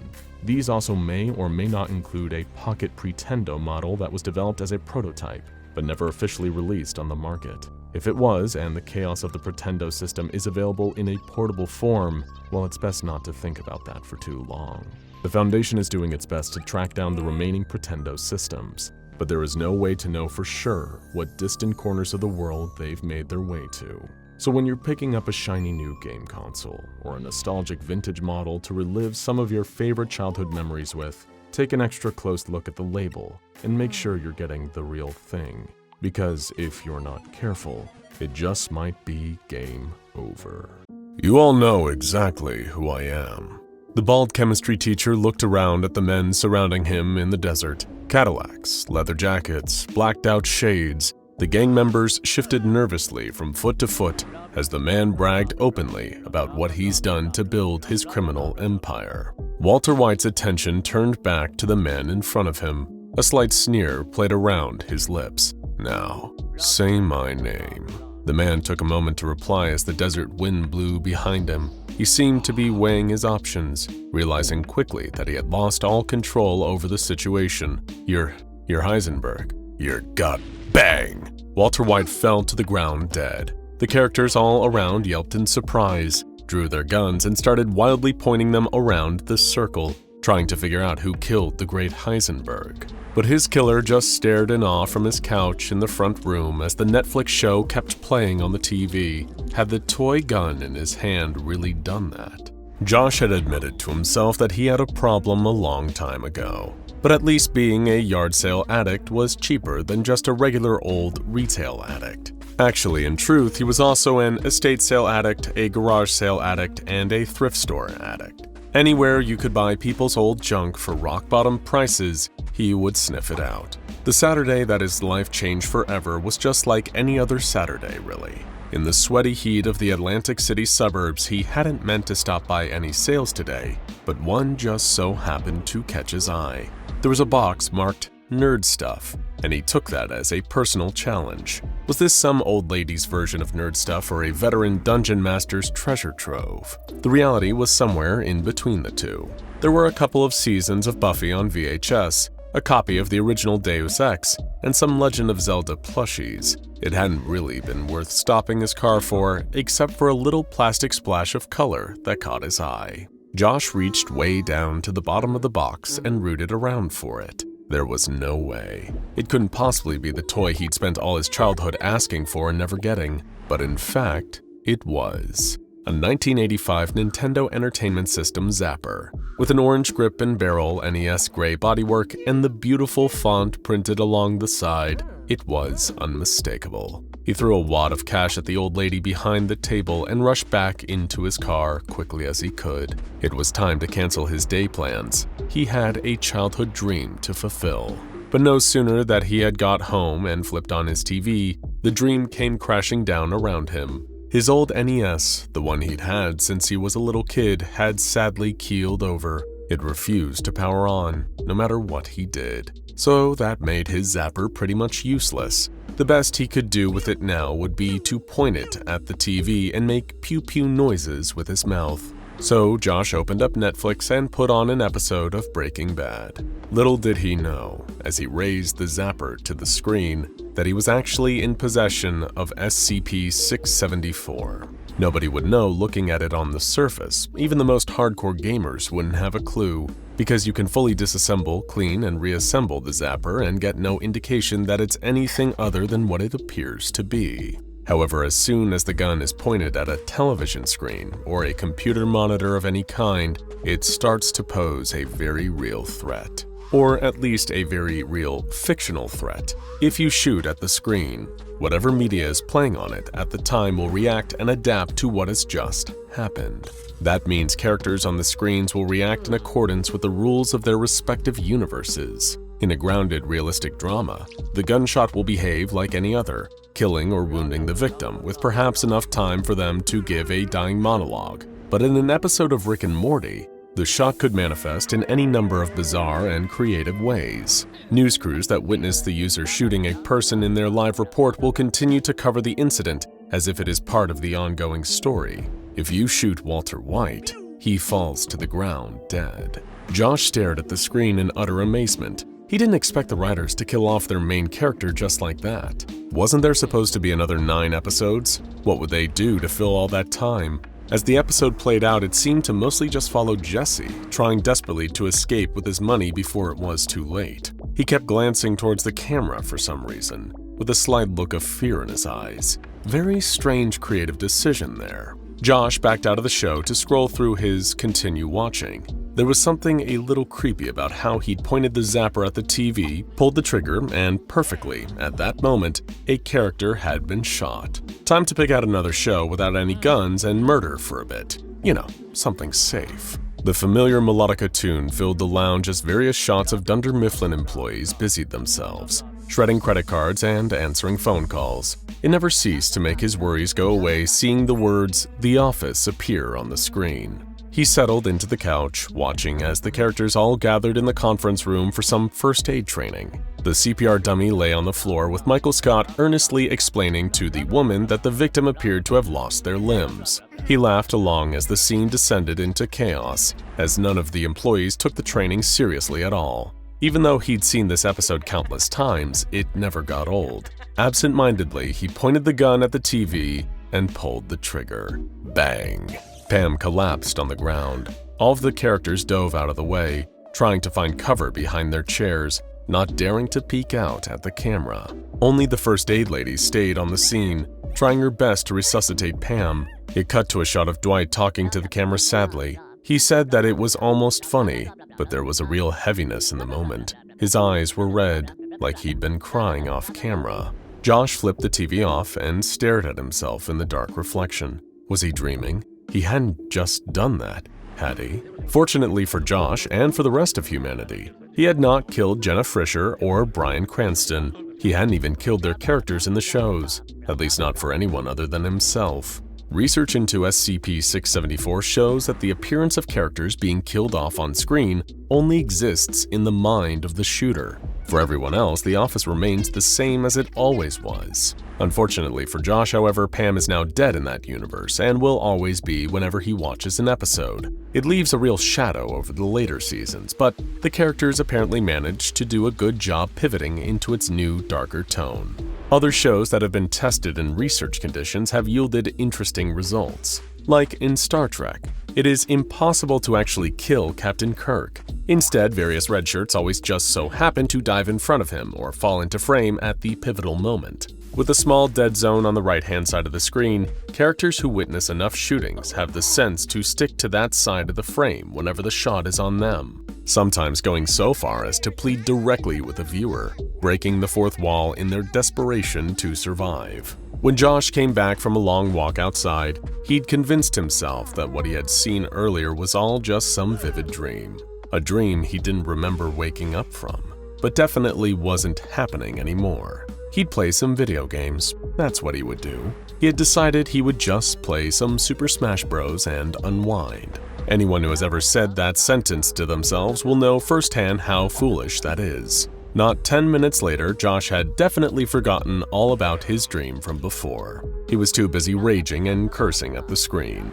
He couldn't stand playing against King Dedede. That stupid hammer move always got him. Without thinking, Josh snatched the zapper from the couch next to him and blasted Dedede right in the face. In classic Smash Bros. Style, the giant Penguin King was launched backwards, flying off the screen in a blast of colorful smoke. But he didn't respawn. For a second, his character just stood on the screen awkwardly before it kicked him back out to the character select screen. This time though, King Dedede's picture was missing. Josh couldn't help himself. He set up a free-for-all match straight away, picking all the characters he hated to fight against. Sonic, Mario, Pikachu, Bowser, Link, Ness, even Wii Fit Trainer. One after the other. Bang, bang, bang. He felt a strange sense of satisfaction once he'd done his work. Great. Now the character list only had the fair, balanced ones left. They just so happened to all be his favorite characters too. But why stop there? Josh jumped across to Elden Ring and marched his knight up through the gate to Stormvale Castle. Before Margit even had gotten through his opening cutscene, Josh had shot the boss right in the face. This boss battle that he'd been stuck on for hours was over before it even started. What could he do now? He put on an episode of Stranger Things and shot the Demogorgon, then Moff Gideon in The Mandalorian, and some goblins in Hogwarts Legacy. The clickers from The Last of Us took a couple extra shots but went down easy enough. He went over to his PC and killed the Ender Dragon in Minecraft without blowing up any beds. He won a game of Rocket League 53-0 after he shot both cars on the opposing team. He played through doors in Roblox without a single jump scare. He would just shoot any monster that filled his screen. What could be better? He reckoned it was time for more movies. Walking back across the lounge, spinning the gun around his finger like a western, he wondered if now would be a good chance to hunt down all the legendary animals in Red Dead 2. It would certainly make the job a lot easier if he could kill them all in just one shot. He'd just need to be careful not to shoot Arthur by accident. But then Josh sat on the remote. The TV flicked over to an old rerun of Bob Ross, just as he'd been squaring up to shoot. He pulled the trigger before he could react. The canvas was splattered red. From somewhere off camera, he heard the artist's wheezing voice try to comfort him. There are no mistakes, just happy. But he died before he could say another word. The Exposition Gun first came onto the SCP Foundation's radar when a strange police report was doing the rounds on an email chain amongst local authorities. They were all finding a great deal of value from a man called Josh, who had turned himself in at his local station in Atlantic City for, quote, killing like everyone. Naturally, the police took his report very seriously, for all of about 10 minutes. As soon as they realized he was talking about video games, TV, and movie characters, the whole case turned into one big joke. They sat Josh down in front of a TV and played him episodes of the shows he was talking about, pointing out characters still alive in scenes after he'd supposedly shot them to death. But he seemed to just grow more distressed as he realized he was experiencing this phenomenon alone. By the time Foundation agents tracked Josh down and took him in for questioning, the gun had moved on. He marched it straight back to the old lady who'd sold it to him, who had then sold it on again. Josh's full account of events and description of the zapper were taken before he was administered Class C amnestics and allowed to continue with his yard sale addiction uninhibited. SCP-664 was found sometime later in the possession of a 33-year-old Caucasian male simply referred to as Mr. S. A reclusive man in a neighboring city, Mr. S first gained the SCP Foundation's attention through his extremist political blog, in which he claimed to have assassinated prominent political figures, news anchors, and talk show hosts. While the truth of those claims was demonstrably false, it was clear from the way he described events that he really did believe the delusion. After being questioned, it was discovered that he had never left his home. Instead, he stayed on his couch, watching news reports and firing at any prominent figures that appeared, believing that he was indeed killing them in the real world. Despite claiming that he was using SCP-674 to prevent a military police state, using the device to assassinate so many high-profile figures had the opposite effect on his video reality. In his blog posts, he described an increasingly unstable global order, martial law, and catastrophic events consistent with the hypothetical release of 2 deadly SCPs. His house was barricaded, with security cameras set up in every direction. The more he had been using the gun, the more the characters and journalists on TV had threatened him, claiming that the SCP Foundation were on their way to apprehend him and that he would face retribution for what he had been doing. Mr. S's intended ambush of Foundation agents failed. While they appeared to be dying on the security feeds he had set up, the agents experienced no physical harm in reality as they apprehended the man and seized SCP-674. While the majority of researchers have deemed that SCP-674 is harmless to all but the mental well-being of the shooter, there was a notably sinister result to Mr. S's time in Foundation detention. Alone in his cell, Mr. S soon started to engage in heated arguments with the security camera set up to monitor him. There is no record of any voices in the room other than his own, yet he seemed to be locked in a fierce argument. All of a sudden, Mr. S dropped to the ground dead with 3 .38 caliber handgun bullets lodged in his chest. The entirety of his holding cell was searched for evidence of a shooter, but none was found. The Exposition Gun remains in a locked plastic case in Storage Site 23. Aside from regular cleaning and maintenance, it is used under controlled circumstances to creatively gather intelligence about further SCP activity. In the event of the site being compromised, personnel are allowed to destroy the Exposition Gun at their own discretion, should it fall into the wrong hands. The thin, pale humanoid anomaly had just found itself in Minecraft, of all places. The all-too familiar wail of emergency alarms rang out through the corridors of the Foundation facility. It had happened again, another containment breach. Of course, the on-site personnel were more than familiar with the protocols for a situation like this, so well versed in what to do during an emergency that it had become second nature. Whether they were research staff evacuating for their own safety, or security teams moving in to recapture the escaped anomaly and get the situation under control, everyone was moving like they had been programmed, muscle memory taking over. The loose anomaly was none other than SCP-096. All Foundation personnel were alerted and reminded not to look directly at the creature. There was just one problem. They couldn't look even if they'd ignored their order to try. Nobody could, because the shy guy was nowhere to be found. Well, nowhere in the real world, at least. This whole situation, bizarre even by Foundation standards, had all started with an experiment involving a member of the disposable D-class personnel. Yet another dangerous convict serving one of several life sentences, now being used as an expendable human lab rat for the Foundation's often sinister purposes. The experiment in question was an attempt to further test the limitation of SCP-096's abilities. By now, the Foundation had done extensive research into the creature known as the Shy Guy. They knew its particular brand of anomalous qualities were triggered when anyone looked directly at it. Being observed would instantaneously send SCP-096 into an uncontrollable rage state, causing it to pursue its observer until they were no longer standing.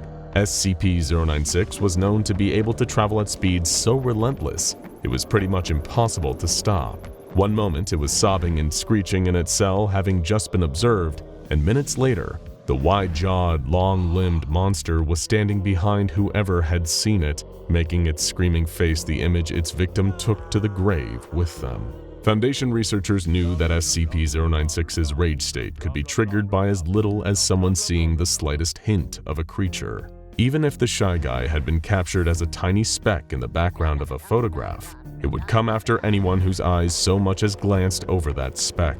It also didn't matter how far away the observer was. SCP-096 could not be outrun. It could track down anyone wherever they were in the world. But what if a person who had observed the Shy Guy was no longer in the world? The experiment had taken a lot of trial and error. After all, digitizing a human being and transforming their entire consciousness into code was no easy task. But the Foundation wasn't above breaking more than a few eggs to make an omelet, especially when those eggs were the brains of a few D-class personnel. Actually, the first test subjects turned out more scrambled or fried, certainly overdone, given the amount of smoke coming from their ears. But eventually, the research team had perfected the device they dubbed the Neural Harness, a headset that could translate a person's mind into pure digital code. Their consciousness would be extracted from their body, leaving their physical form an empty shell, while a digital copy of them was able to traverse the local on-site computer network. Of course, the Foundation wasn't about to let a digitized D-Class run amok with their systems, so their coding experts wrote a number of specialized parameters into their successful test subject. Now the digital D-Class could be programmed to follow the Foundation's directive. From his perspective, it was like he was floating through cyberspace, towards the system that the Foundation had directed him to. A surveillance camera inside SCP-096's cell that usually remained inactive, but not today. The camera blinked to life as soon as the D-Class's code-based consciousness reached it, and through it, he was able to observe SCP-096 sitting against the far wall of its containment chamber, gently whimpering and walking back and forth. That is, until the creature felt that same familiar sensation of being watched. It stood up, enraged, wailing uncontrollably as the D-Class watched from within the camera. Then, a split second later, SCP-096 appeared to blink out of existence. It hadn't worked. The experiment had failed, and the digital D-Class began to panic. Before the Foundation coders could stop him, he frantically scoured the local network for anything, some kind of escape route back into the real world. Maybe, he thought, if he could get back into his body, it wouldn't count. Technically, his digital self was separate from his physical form, so he might get out of SCP-096's clutches on a technicality. But it was impossible. His body was already burned out by the neural harness. There was no way for the D-Class to transfer himself back. There was only one option left: hide. And as it turned out, someone had forgotten to uninstall a certain building game from a computer in one of the Foundation doctor's offices. The D-Class's digitized mind zapped him into Minecraft. From his point of view, it was like he existed within the game itself. He did a computerized equivalent of breathing a sigh of relief, only to take back all those ones and zeros in a horrified gasp as he noticed a tall, wiry framed figure before him. It hadn't worked. SCP-096 had still managed to follow him into Minecraft. Even in a world of computer code, the Shy Guy was able to dispatch its digital observer quite easily, and what had once been a living human mind in the form of binary code was quickly deleted. But that's when SCP-096 started to take notice of its surroundings. With the most recent person to see it gone, it had the chance to actually take in where it was. The bright rays of warm light coming down from a cube-shaped sun reveal a welcoming landscape all around, constructed entirely from cubes. It fascinated SCP-096, instilling a kind of childlike wonder in the Shy Guy, the likes of which it hadn't experienced since it couldn't remember when. Rather than leaving, instantly reappearing in its containment chamber, SCP-096 made the conscious decision to start exploring. There was a mountainous biome surrounding SCP-096, stony spires reaching up towards a clear sky, with a waterfall cascading its way down the nearest of them. At the foot of the mountains was the opening of a cave, which the Shy Guy found itself wandering towards. The light from the sun, while a pleasant and welcoming change to the surroundings it was used to, was a little harsh on SCP-096's sunken eyes. So instead, it began to gravitate towards the shadowy confines of the caves, not unlike the usual darkness of its containment chamber back at the Foundation. Traversing through long, winding corridors of stone, SCP-096 found itself having to bend down to avoid hitting its head on the cave's low ceiling. Obviously, this formation of rocky blocks hadn't formed with someone of the Shy Guy's height in mind. There was a low, warm glow coming from the farthest side of the tunnel, and the thin creature made its way closer and closer, despite the stone walls around it feeling like a tighter confinement than its cell. Approaching the source of the light, SCP-096 was relieved that the cave opened out into a more spacious area, the cramped tunnel giving way to an expansive chamber that lay within the heart of the mountain. The warm, orangey glow that had been coming from a flowing stream of boiling hot lava that seemed to trickle down from somewhere above, creating a deadly, fiery pool directly in the Shy Guy's path. But just before it could turn back and leave the cave through the way he came, SCP-096 sensed that familiar feeling of something observing him. Across the lava pool on the other side was a creature comprised of a green cube for a head, with a long, armless cuboid body and 4 cubed feet. If it had been present in the real world, it might have been made out of leaves like a living shrub. It was staring directly at the Shy Guy from across the lava, only for this strange newcomer to disappear a moment later. The creeper hissed before it realized that SCP-096 had leaped up behind it to land a fatal blow. But little did the infamously anxious anomaly realize that the sentient shrub wasn't done. There was a colossal boom that caused SCP-096 to stagger backwards, whimpering at the sudden loud explosion and the pain that had accompanied it. The creeper had blown itself to pieces, but in doing so, had left a lasting injury that caused SCP-096 considerable discomfort as it began limping towards the cave that led out the opposite side of the mountain.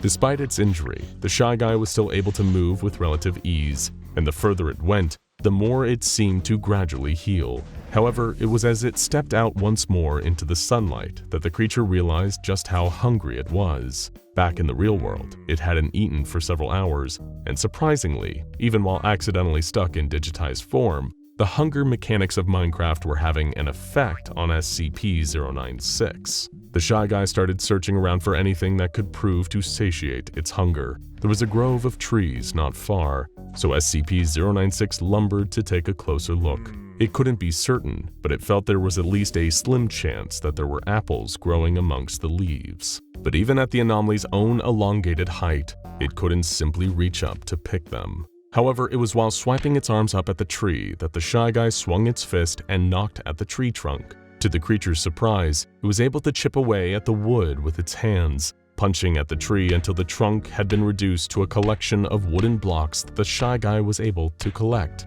And sure enough, some red apples dropped from the leaves above, enough to quell the hunger that SCP-096 was feeling, at least for the time being. Nearby, something was moving through the trees. It was yet to lock eyes on SCP-096, but the second it did, the mob would surely have sealed its own fate. As it moved around, minding its own business, the tall figure overheard the sounds of the Shy Guy eating, and its attention was drawn to where the creature was standing, enjoying an apple.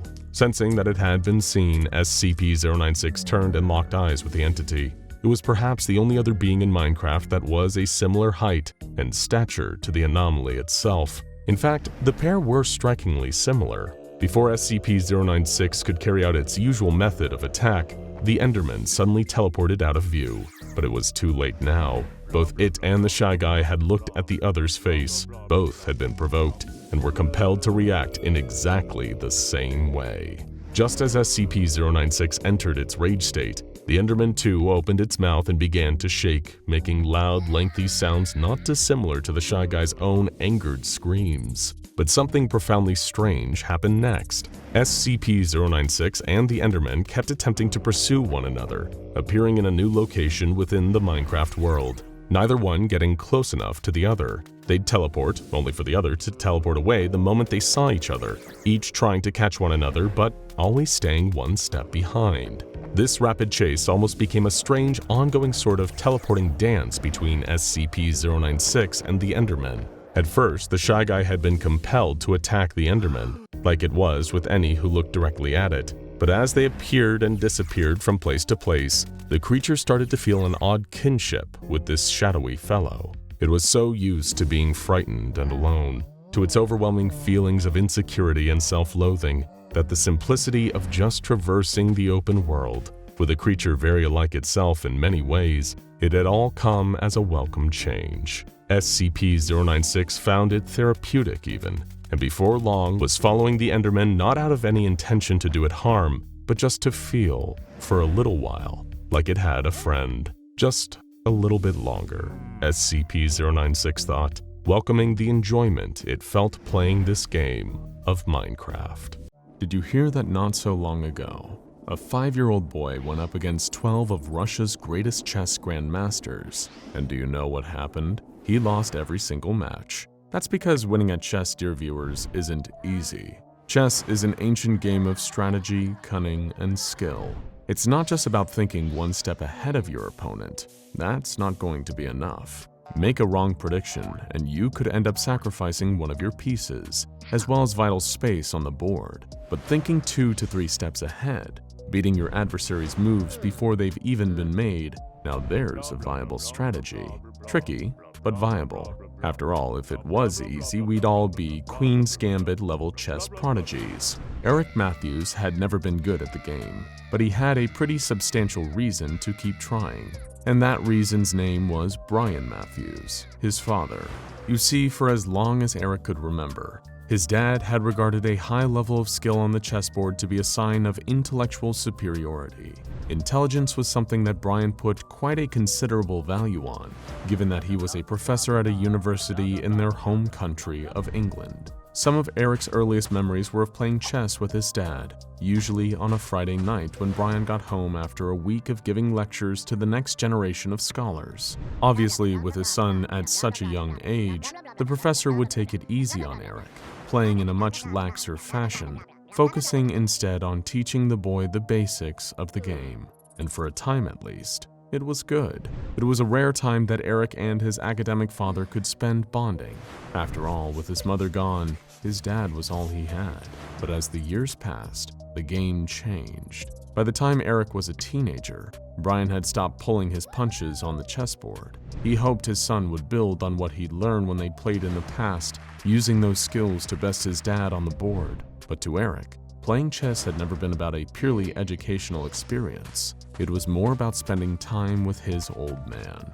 Time after time, the young man's pawns fell prey to Brian's expertly considered and far more competitive moves. Try as he might, Eric couldn't best his dad. He tried his best and never stopped putting the effort into every game, but thinking too hard about one possible plan of attack left him wide open to a counter strategy from the professor. Over and over again, he landed himself in checkmate or made illegal moves without even realizing it, every time earning criticism and chastisement from his scholarly father. Every game it got worse. It was like Eric could feel his father's gaze and the weighty expectations behind it with each move he made across the board.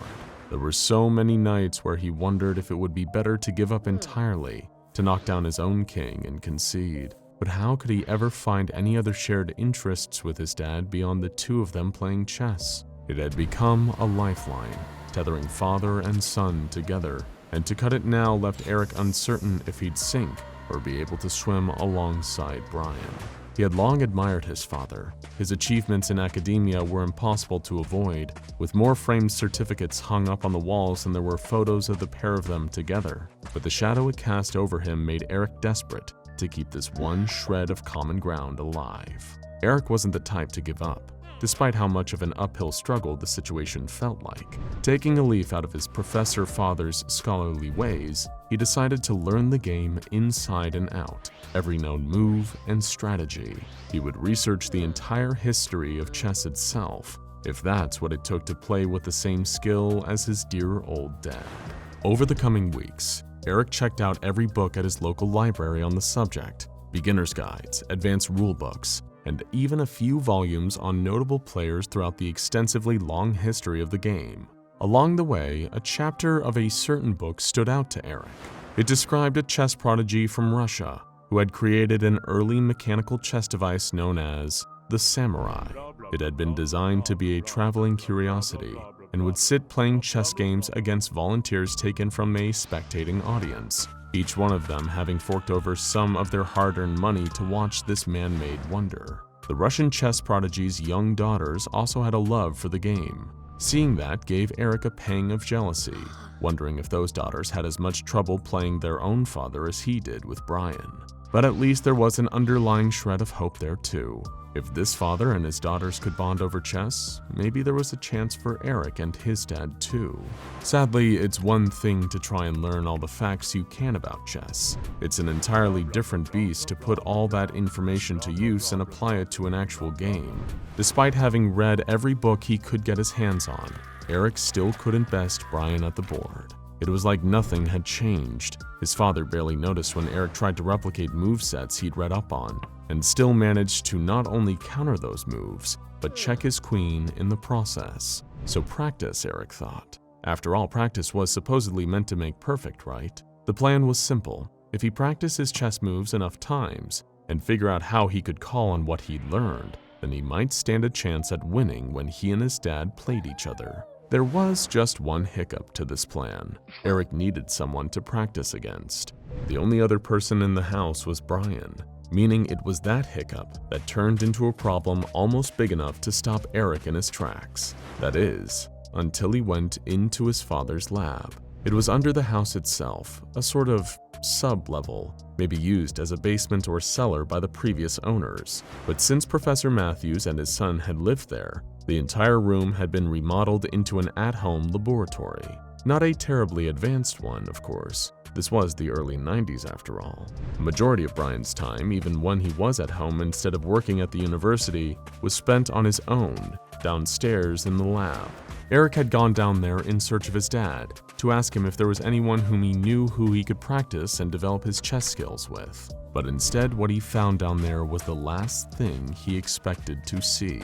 Not that he had any clue exactly what it was at first. The thing was some kind of bizarre contraption, a collection of components that didn't seem to be in any logical configuration. However, it was primarily composed of something that Eric recognized all too well, a chess table. This one was metal, steel to be precise, and seemed to be hooked up to some sort of computer. While back in the 90s, computers were hardly as commonplace as they are now, Eric had seen a fair few at school and the library. Although this one was different. It seemed old, far older than Eric thought computers had been around for.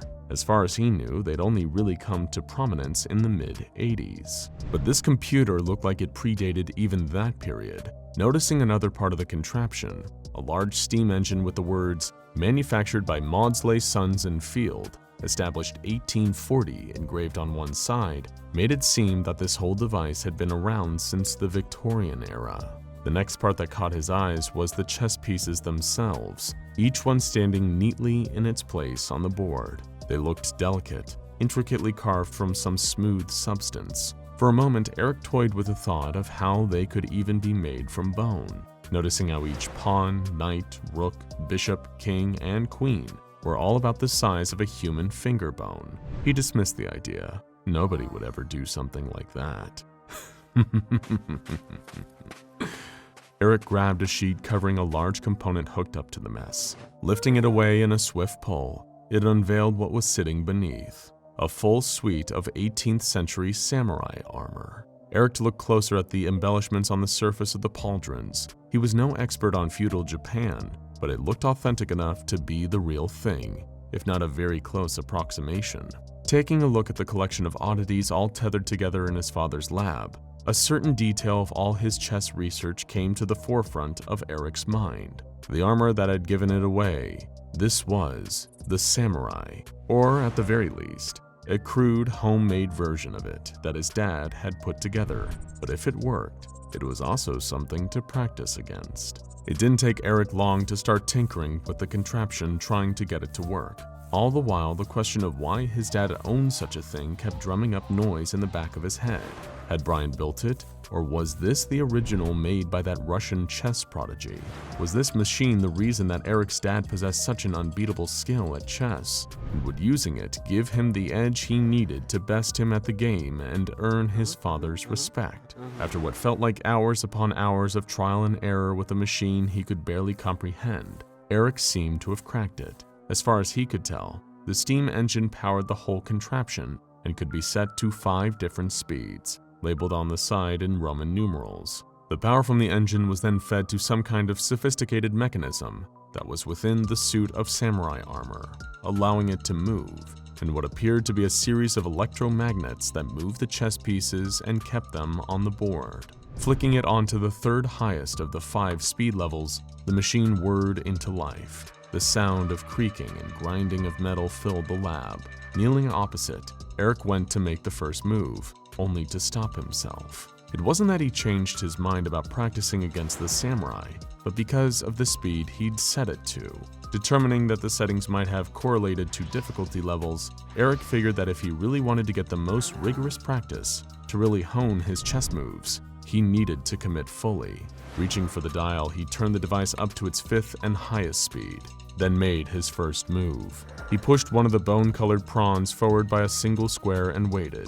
A split second passed, and the arm of the early automaton responded with its first counter-move. It was quick, almost moving with the same natural fluidity and speed as an actual human being, albeit still with a little bit of creaking and some slight clockwork-like stutters. But it worked nonetheless. The machine could play.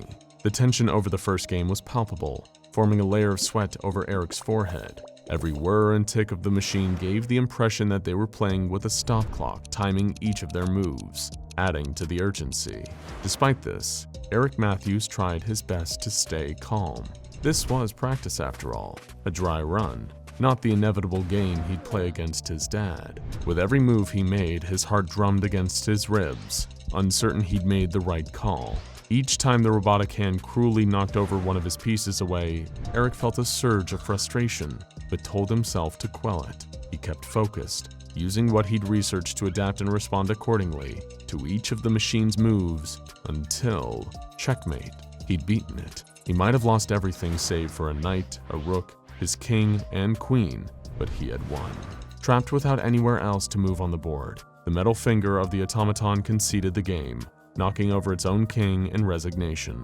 Panting, heart racing from the sheer excitement of being on the winning side of a game, Eric hurriedly gathered up and reset all the pieces. He had to go again, not just so that he could be certain it wasn't a fluke, but to make sure he had what it took to take on his professor father. Back and forth Eric went with the chess machine over and over again. They were fairly evenly matched, it seemed.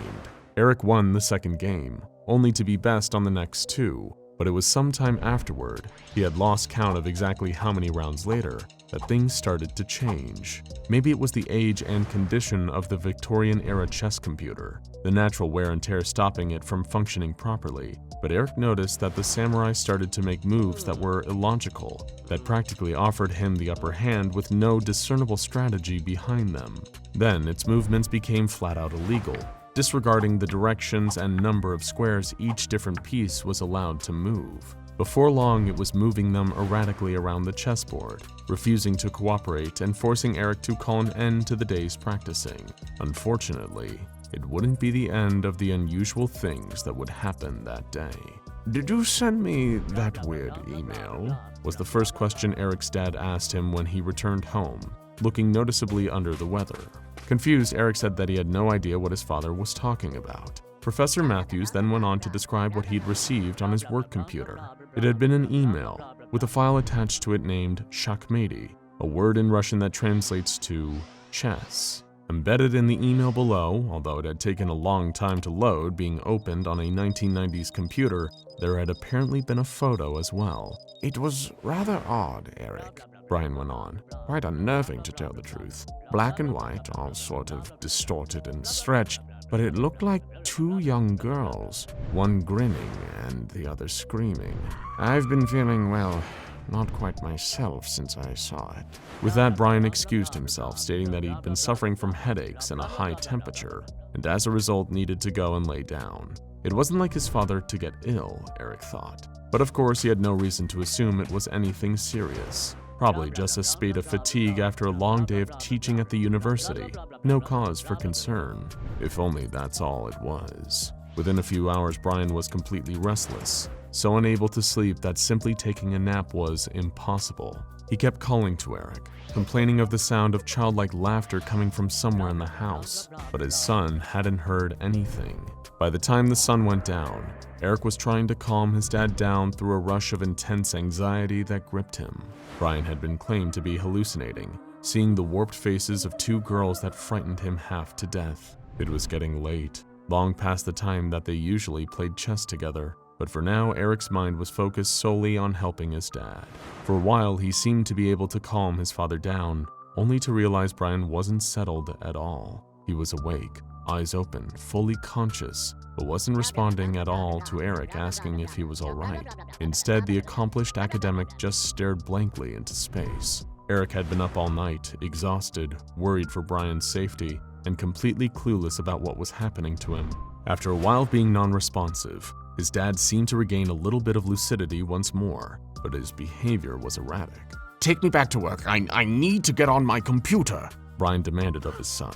When Eric refused, that's when his dad got angry and agitated. Professor Brian Matthews was sadly found dead within the next few months. Several months later, as the sole executor of his father's estate and last living relative, Eric had to be the one to go through his dad's personal belongings. Volumes upon volumes of thick academic books, his smart, scholarly clothes. The house was almost clear now, save for one thing that was left in the basement lab. Flicking on the light switch, Eric looked at the samurai sitting motionless, still uncovered after their last practice game. He'd sold off the chess pieces to a collector in New York. Now it was just an empty oddity. Eric placed a king on the board, one of the ones that he and his dad had used when they played each other. With a gentle flick of his finger, he toppled it, resigning to the strange automaton and leaving it there in the laboratory. He wasn't sure how, but he had some kind of gut feeling that this chess machine had somehow been responsible for his father's fate. Of course, Eric had no idea what the device actually was, and what or who lay beneath its whirring metal parts. SCP-1875 is the designation given to this machine now, and has been ever since the Foundation recovered it not long after Eric sold his father's house. They are able to learn much more about it than young Mr. Matthews or even the late Professor Matthews ever had. Not just how to make it work or what its function was, but who had built it and who had been used to build it. Although details of his real name eluded the Foundation's top researchers, they were able to uncover newspaper articles about the device from all over Russia, America, and England, dating back to the early 1990s. The Russian chess prodigy who'd invented it and toured the chess-playing machine around had used some interesting components to make his automaton. Maybe they were what derived its skill at the game, and its apparent temperament when the device was made to play at maximum speed for too long. He had used his daughters to make the machine. Deep within the heart of this early form of computer, the two girls' brain tissue had been hooked up to the electromagnets. The machine's moves were theirs, each pawn or rook shifting across the black and white squares of the board. Every rule or strategy their prodigy father had taught, it all determined how the device played. Their minds, taken from their skulls, were now the analytical engine of their father's creation.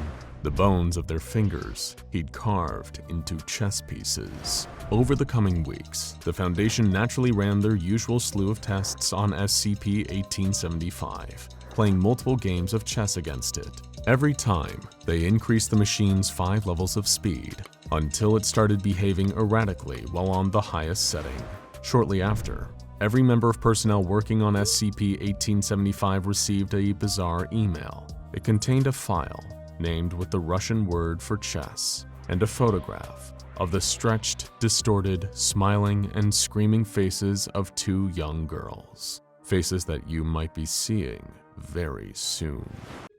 Rock, Paper, Scissors. A simple hand game dating back to the Han Dynasty of Imperial China. It is a decisive game between 2 players, with the only outcomes being win, lose, or draw. We're quite familiar with rock, paper, scissors here at the SCP Foundation, as the guards are often seen playing intense rounds of the game to determine who will be the unlucky soul chosen to secure one of the various Keter-class SCPs during a given week. In most cases, this use of rock, paper, scissors is accepted as a largely harmless and fair way for defensive personnel to arrange their shifts. The reason for this is that the results of rock, paper, scissors are generally random, as there are very few ways for an individual's skill to influence the game. Or so one might think. In reality, rock, paper, scissors is a deeply psychological game, and this is mainly because of its origin as a contest between fellow human beings. The average human is vulnerable to making errors and falling into patterns, and with only 3 options to keep track of, it is entirely possible for a seasoned veteran of rock, paper, scissors to predict their opponent's choice before any hands are thrown. Of course, that opponent may also commit an error of their own by misreading the other player's actions, and thus there is always a chance for an impulsive decision to swing the results of the game in either direction. Human limitation is the only skill-based mechanic in the game of rock, paper, scissors, and that same limitation is what, in the eyes of some, holds the game back from reaching its true potential. That was the case until someone out there discovered the rules to an anomalous version of rock, paper, scissors being spread through a mysterious email. While all attempts to trace the email back to its original sender have left the Foundation with more questions than answers, we have been able to learn more about the differences between the rules of standard rock, paper, scissors and the anomalous version. We have given this anomalous version of rock, paper, scissors the designation SCP-4633, and unlike the Classic Edition, under no circumstances are any Foundation personnel allowed to play a game incorporating any of the alternative rules. While the ceiling for skill and variety is theoretically much higher in a rock-paper-scissors match featuring SCP-4633, the risks to the player far outweigh any added novelty. Here is how SCP-4633 functions during an average game of rock-paper-scissors. Well, average prior to the anomalous properties taking effect. Rather than being limited to using merely rock, paper, or scissors, as the name of the game implies, the players gain access to a series of additional hand gestures, which upon the act of being thrown become seamlessly integrated into both players' shared understanding of the rules. This alone would be bizarre enough, but the true harm caused by SCP-4633 is in the nature of the gestures themselves. When one of the non-standard gestures allowed by SCP-4633 is used, the player's hands will change shape in ways that, under normal circumstances, would be anatomically impossible. Each of these non-standard gestures is distinct from the rest, with the only commonality being an unusual tendency for the final gesture to resemble biological structures often seen in sea life. One particular gesture might cause a player to rapidly grow a ring of additional fingers surrounding a gaping anemone-like mouth in the palm, while another could result in the player's entire arm flattening into a fin-like appendage. Regardless of how severe a departure from a typical human limb the final gesture would be, the limbs, and on rare occasions the entire body, of the player using the gesture will quickly and irreversibly mutate into the shape required to successfully perform it. While these gestures overwhelmingly result in forms that would be distressing to most people, the same cognitive effect that causes the participants to accept changes to the rules also appears to apply to the changes affecting their own bodies. To the players of an SCP-4633 augmented match of rock, paper, scissors, the non-standard gestures seem as mundane as the original three. Unfortunately, the morphic properties of SCP-4633 are practically irreversible, with extreme reconstructive surgery being required in even the best of cases. In all instances of SCP-4633, surgical intervention is necessary to prevent the spread of details regarding the non-standard gestures and their usage. Because of the immediate shift in cognitive awareness among participants, all that is needed for a new instance of SCP-4633 to occur is the faintest hint of knowledge of the alternative rules. It's even been noted that between different groups of players, the non-standard gestures can vary heavily or seemingly be created on the fly as the desire to win at all costs takes hold. Here are a few examples of anomalous gestures which have been observed during instances of SCP-4633. This list is by no means comprehensive, but it will provide an insight into how SCP-4633 drastically alters the existing mechanics of the game, as well as the physique of the players. The Thoriley gesture transforms the user's fingers into barbed tentacles. It beats paper and scissors but loses to rock. Chavoaga folds the fingers of the hand into the palm and causes them to emerge through the back of the palm. It allows the user to throw a second gesture after they've seen their opponent's choice. Ashkelhaz splits the hand into a pair of poisonous stingers, which also produce a potent electrical current between them. It has been seen to lose to paper, but seemingly of their own will, the stingers lashed at the opposing player and caused them to fall unconscious 3 rounds later due to the effects of the poison. Chausa beats paper and 2 other anomalous gestures, loses to scissors, rock, and a third gesture, and morphs the user's arm into a dactyl club similar to the front appendage of a mantis shrimp. Izurgov simply causes the player to grow 3 additional thumbs on one hand. The final gesture resembles a triple thumbs up. Izurgov has not been seen to beat any gestures, and the player who uses it always seems to go on to lose the match. Pagakmar causes the middle and ring to recede into the hand, while the pointer and pinky fingers extend to resemble the eye stalks of a snail or slug. The rest of the hand also becomes coated in a thin layer of slime which continues to secrete from within. Pagakmar beats scissors and paper, but loses to rock and another anomalous gesture known as Vayanjek. Incidentally, Vayanjek causes the arm of the player using it to elongate into a worm-like tube that periodically spews a gout of salt water on the opponent. When Vayanjek was seen beating Pagakmar, the saltwater appeared to have some adverse effect on the latter gesture, causing the eye stalks to droop and the hand to shrivel until it was half its original size. Another anomalous gesture is Grazathrog, recognized by the skin, muscle, and veins of the hand turning translucent revealing a pulsing red organ in the interior of the palm. Once Grisathrag has been thrown, the player who used it may call out the name of one other gesture, which can no longer be used in the current match. The Ukayag gesture is a bit deceptive, as it resembles rock when first thrown but gradually causes the hand to condense into a lump of inert material, not dissimilar to actual igneous rock. The knuckles as well begin to exude a superheated mineral substance similar to molten lava. Ukayag exclusively beats paper and appears to lose to everything else. Many of the gestures on record have no known name, but their function within SCP-4633's altered rules is clear from the context in which they were used. Such is the case with one anomalous gesture, which caused most of the player's hand to withdraw into a siphon-like opening at their wrist before the very same orifice shot out a stream of ink into the opposing player's eyes. While there was no lasting harm done to the opponent by this gesture, the ink did cause temporary blindness, which persisted until they were defeated by way of their rock losing to paper.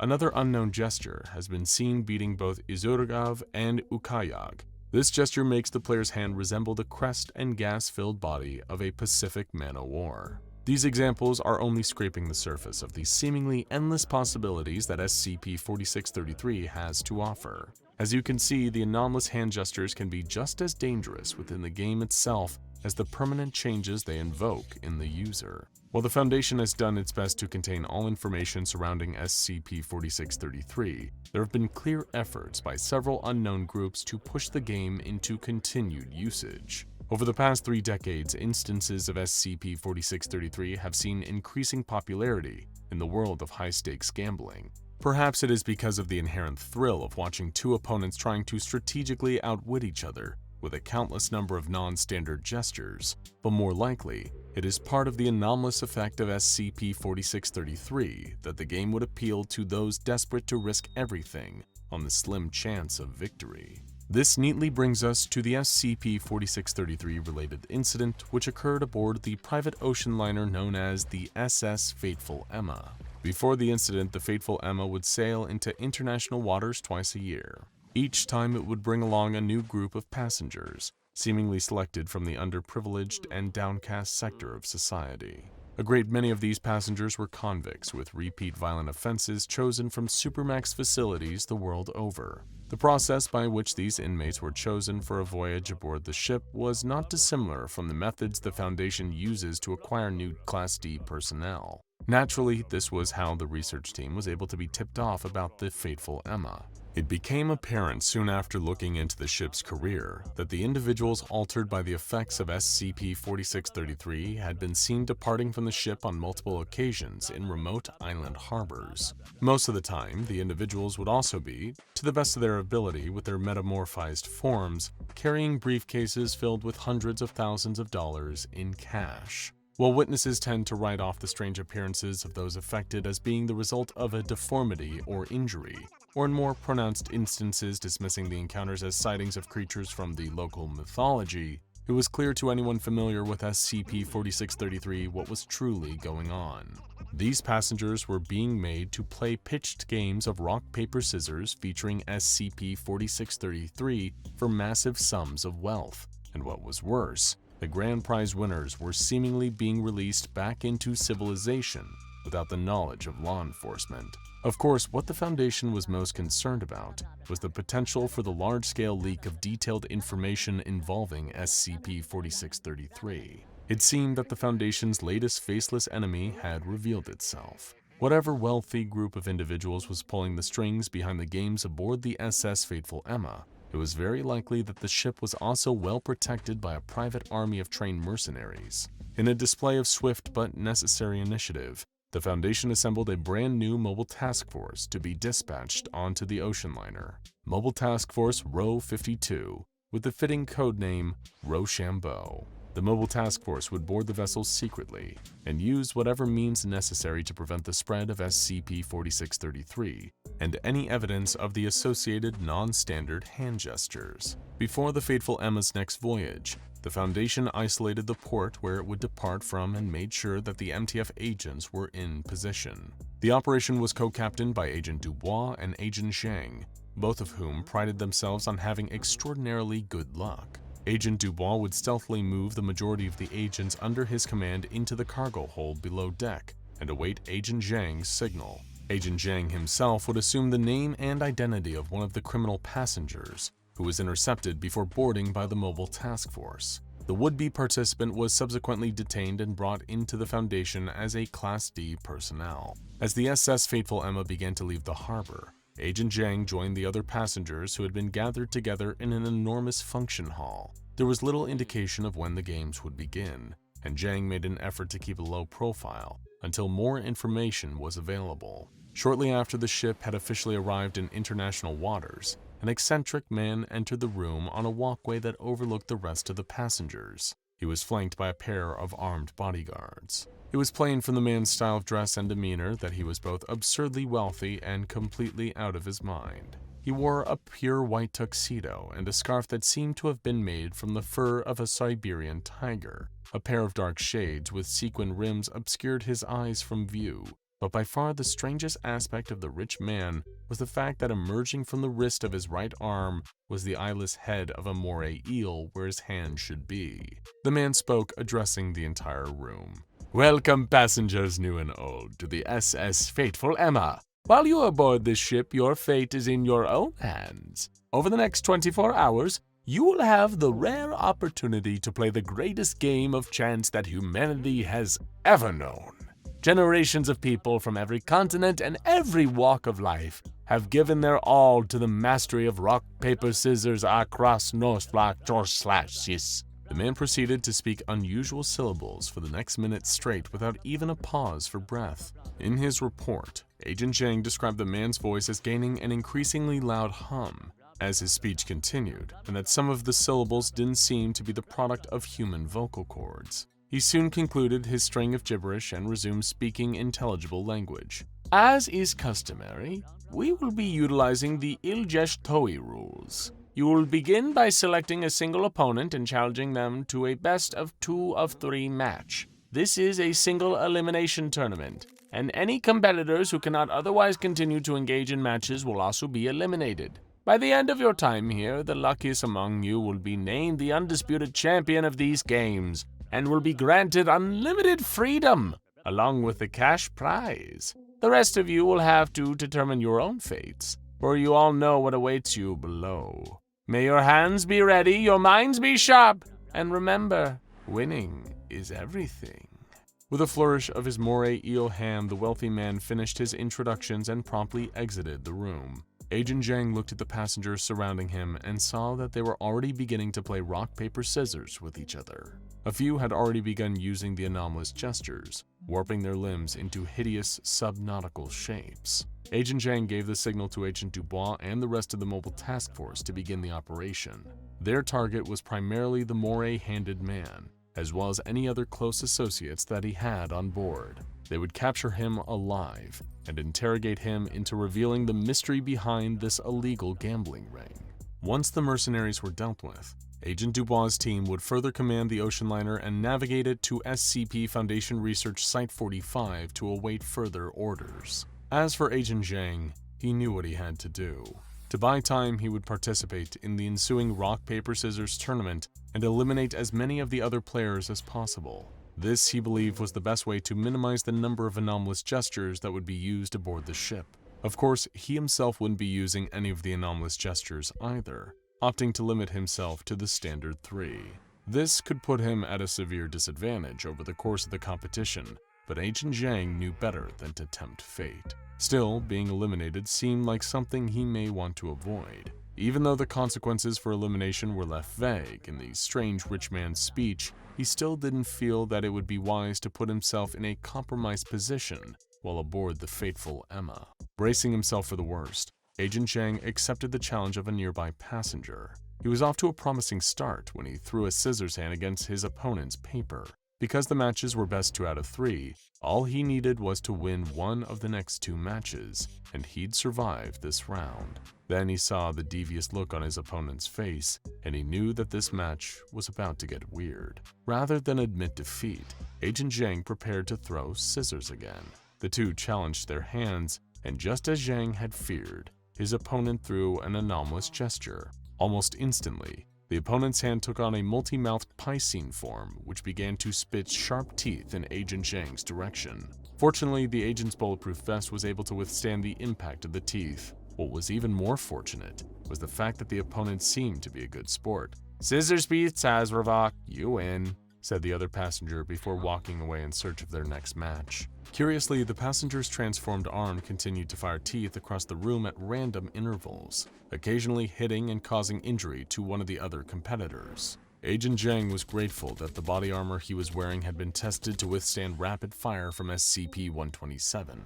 Compared to the raw power of the living gun, the teeth launched from Azravok gestures were practically BB rounds. He had succeeded in not being eliminated, both from the game and generally. Excited about his win, Zhang sought out another opponent to test his luck. Below deck, Agent Dubois and the rest of the mobile task force had just finished facing off against some of the hired mercenaries when they entered a room presumed to be the ocean liner's sickbay. Inside was a grisly sight. A second rock-paper-scissors tournament playing out between players that had been so thoroughly transformed by the anomalous gestures of SCP-4633 that they barely appeared to still be human. It was like a scene from a deep-sea documentary, with strange and unknowable creatures vying for dominance, not within a natural food chain or competition for resources, but within a seemingly never-ending struggle to win a game of chance. It was purgatory. Rock, paper, scissors, purgatory. Agent Dubois was appalled, but he knew better than to attempt to stop these creatures from doing the one thing keeping them all distracted. The moray-handed man was still somewhere in the ship, and capturing him was far more important. The research team would decide what to do with these former humans once the ship was secure within the Foundation's custody. However, what Agent Dubois didn't realize is that some of these creatures were advancing on his team. In nightmarish and unearthly voices they chanted, "Rock, rock, paper, scissors." Suddenly, one of the abominations, who resembled nothing more closely than an enormous mass of coral, produced 4 arms from within its body and began to throw anomalous hand signs towards the agents. One of the arms threw Ukyag, which coated an unsuspecting agent in hot lava, causing him to drop to the floor in pain.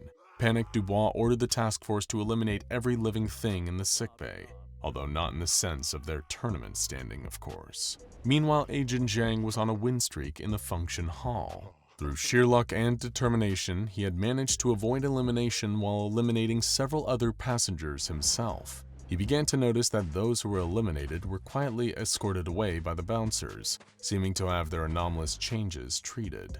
Now it was only down to 12 remaining passengers. Agent Zhang knew that it was only a matter of time before Dubois and his team took control of the ship, but feeling reckless, he challenged one of the remaining passengers. In that moment, something came over him, as if his determination to see the mission through was also compelling him to win at any cost. His opponent threw Pagakmar, and out of instinct, Zhang threw Vanyajek. The agent went on to win the entire tournament, but sadly, he was unable to collect the prize money, as during the skirmish below deck, the man with the moray hand had escaped with a small fortune in a high-speed submersible. His ultimate goals and the scope of the shadowy group he represented would remain unanswered for the time being. When the SS Fateful Emma finally arrived at Site 45, Agent Zhang came to his senses and realized that he had underestimated the cognitive side effects of SCP-4633. Due to the immediately recognizable anomalous state of both his arms, Agent Zhang was later contained on site with minimal security. It's believed that researchers are still searching for a method to reverse the effects. It just goes to show that winning isn't everything. Now go check out SCP-439 Bone Hive and SCP-3989 The Bone Orchard for more terrifying tales of body horror.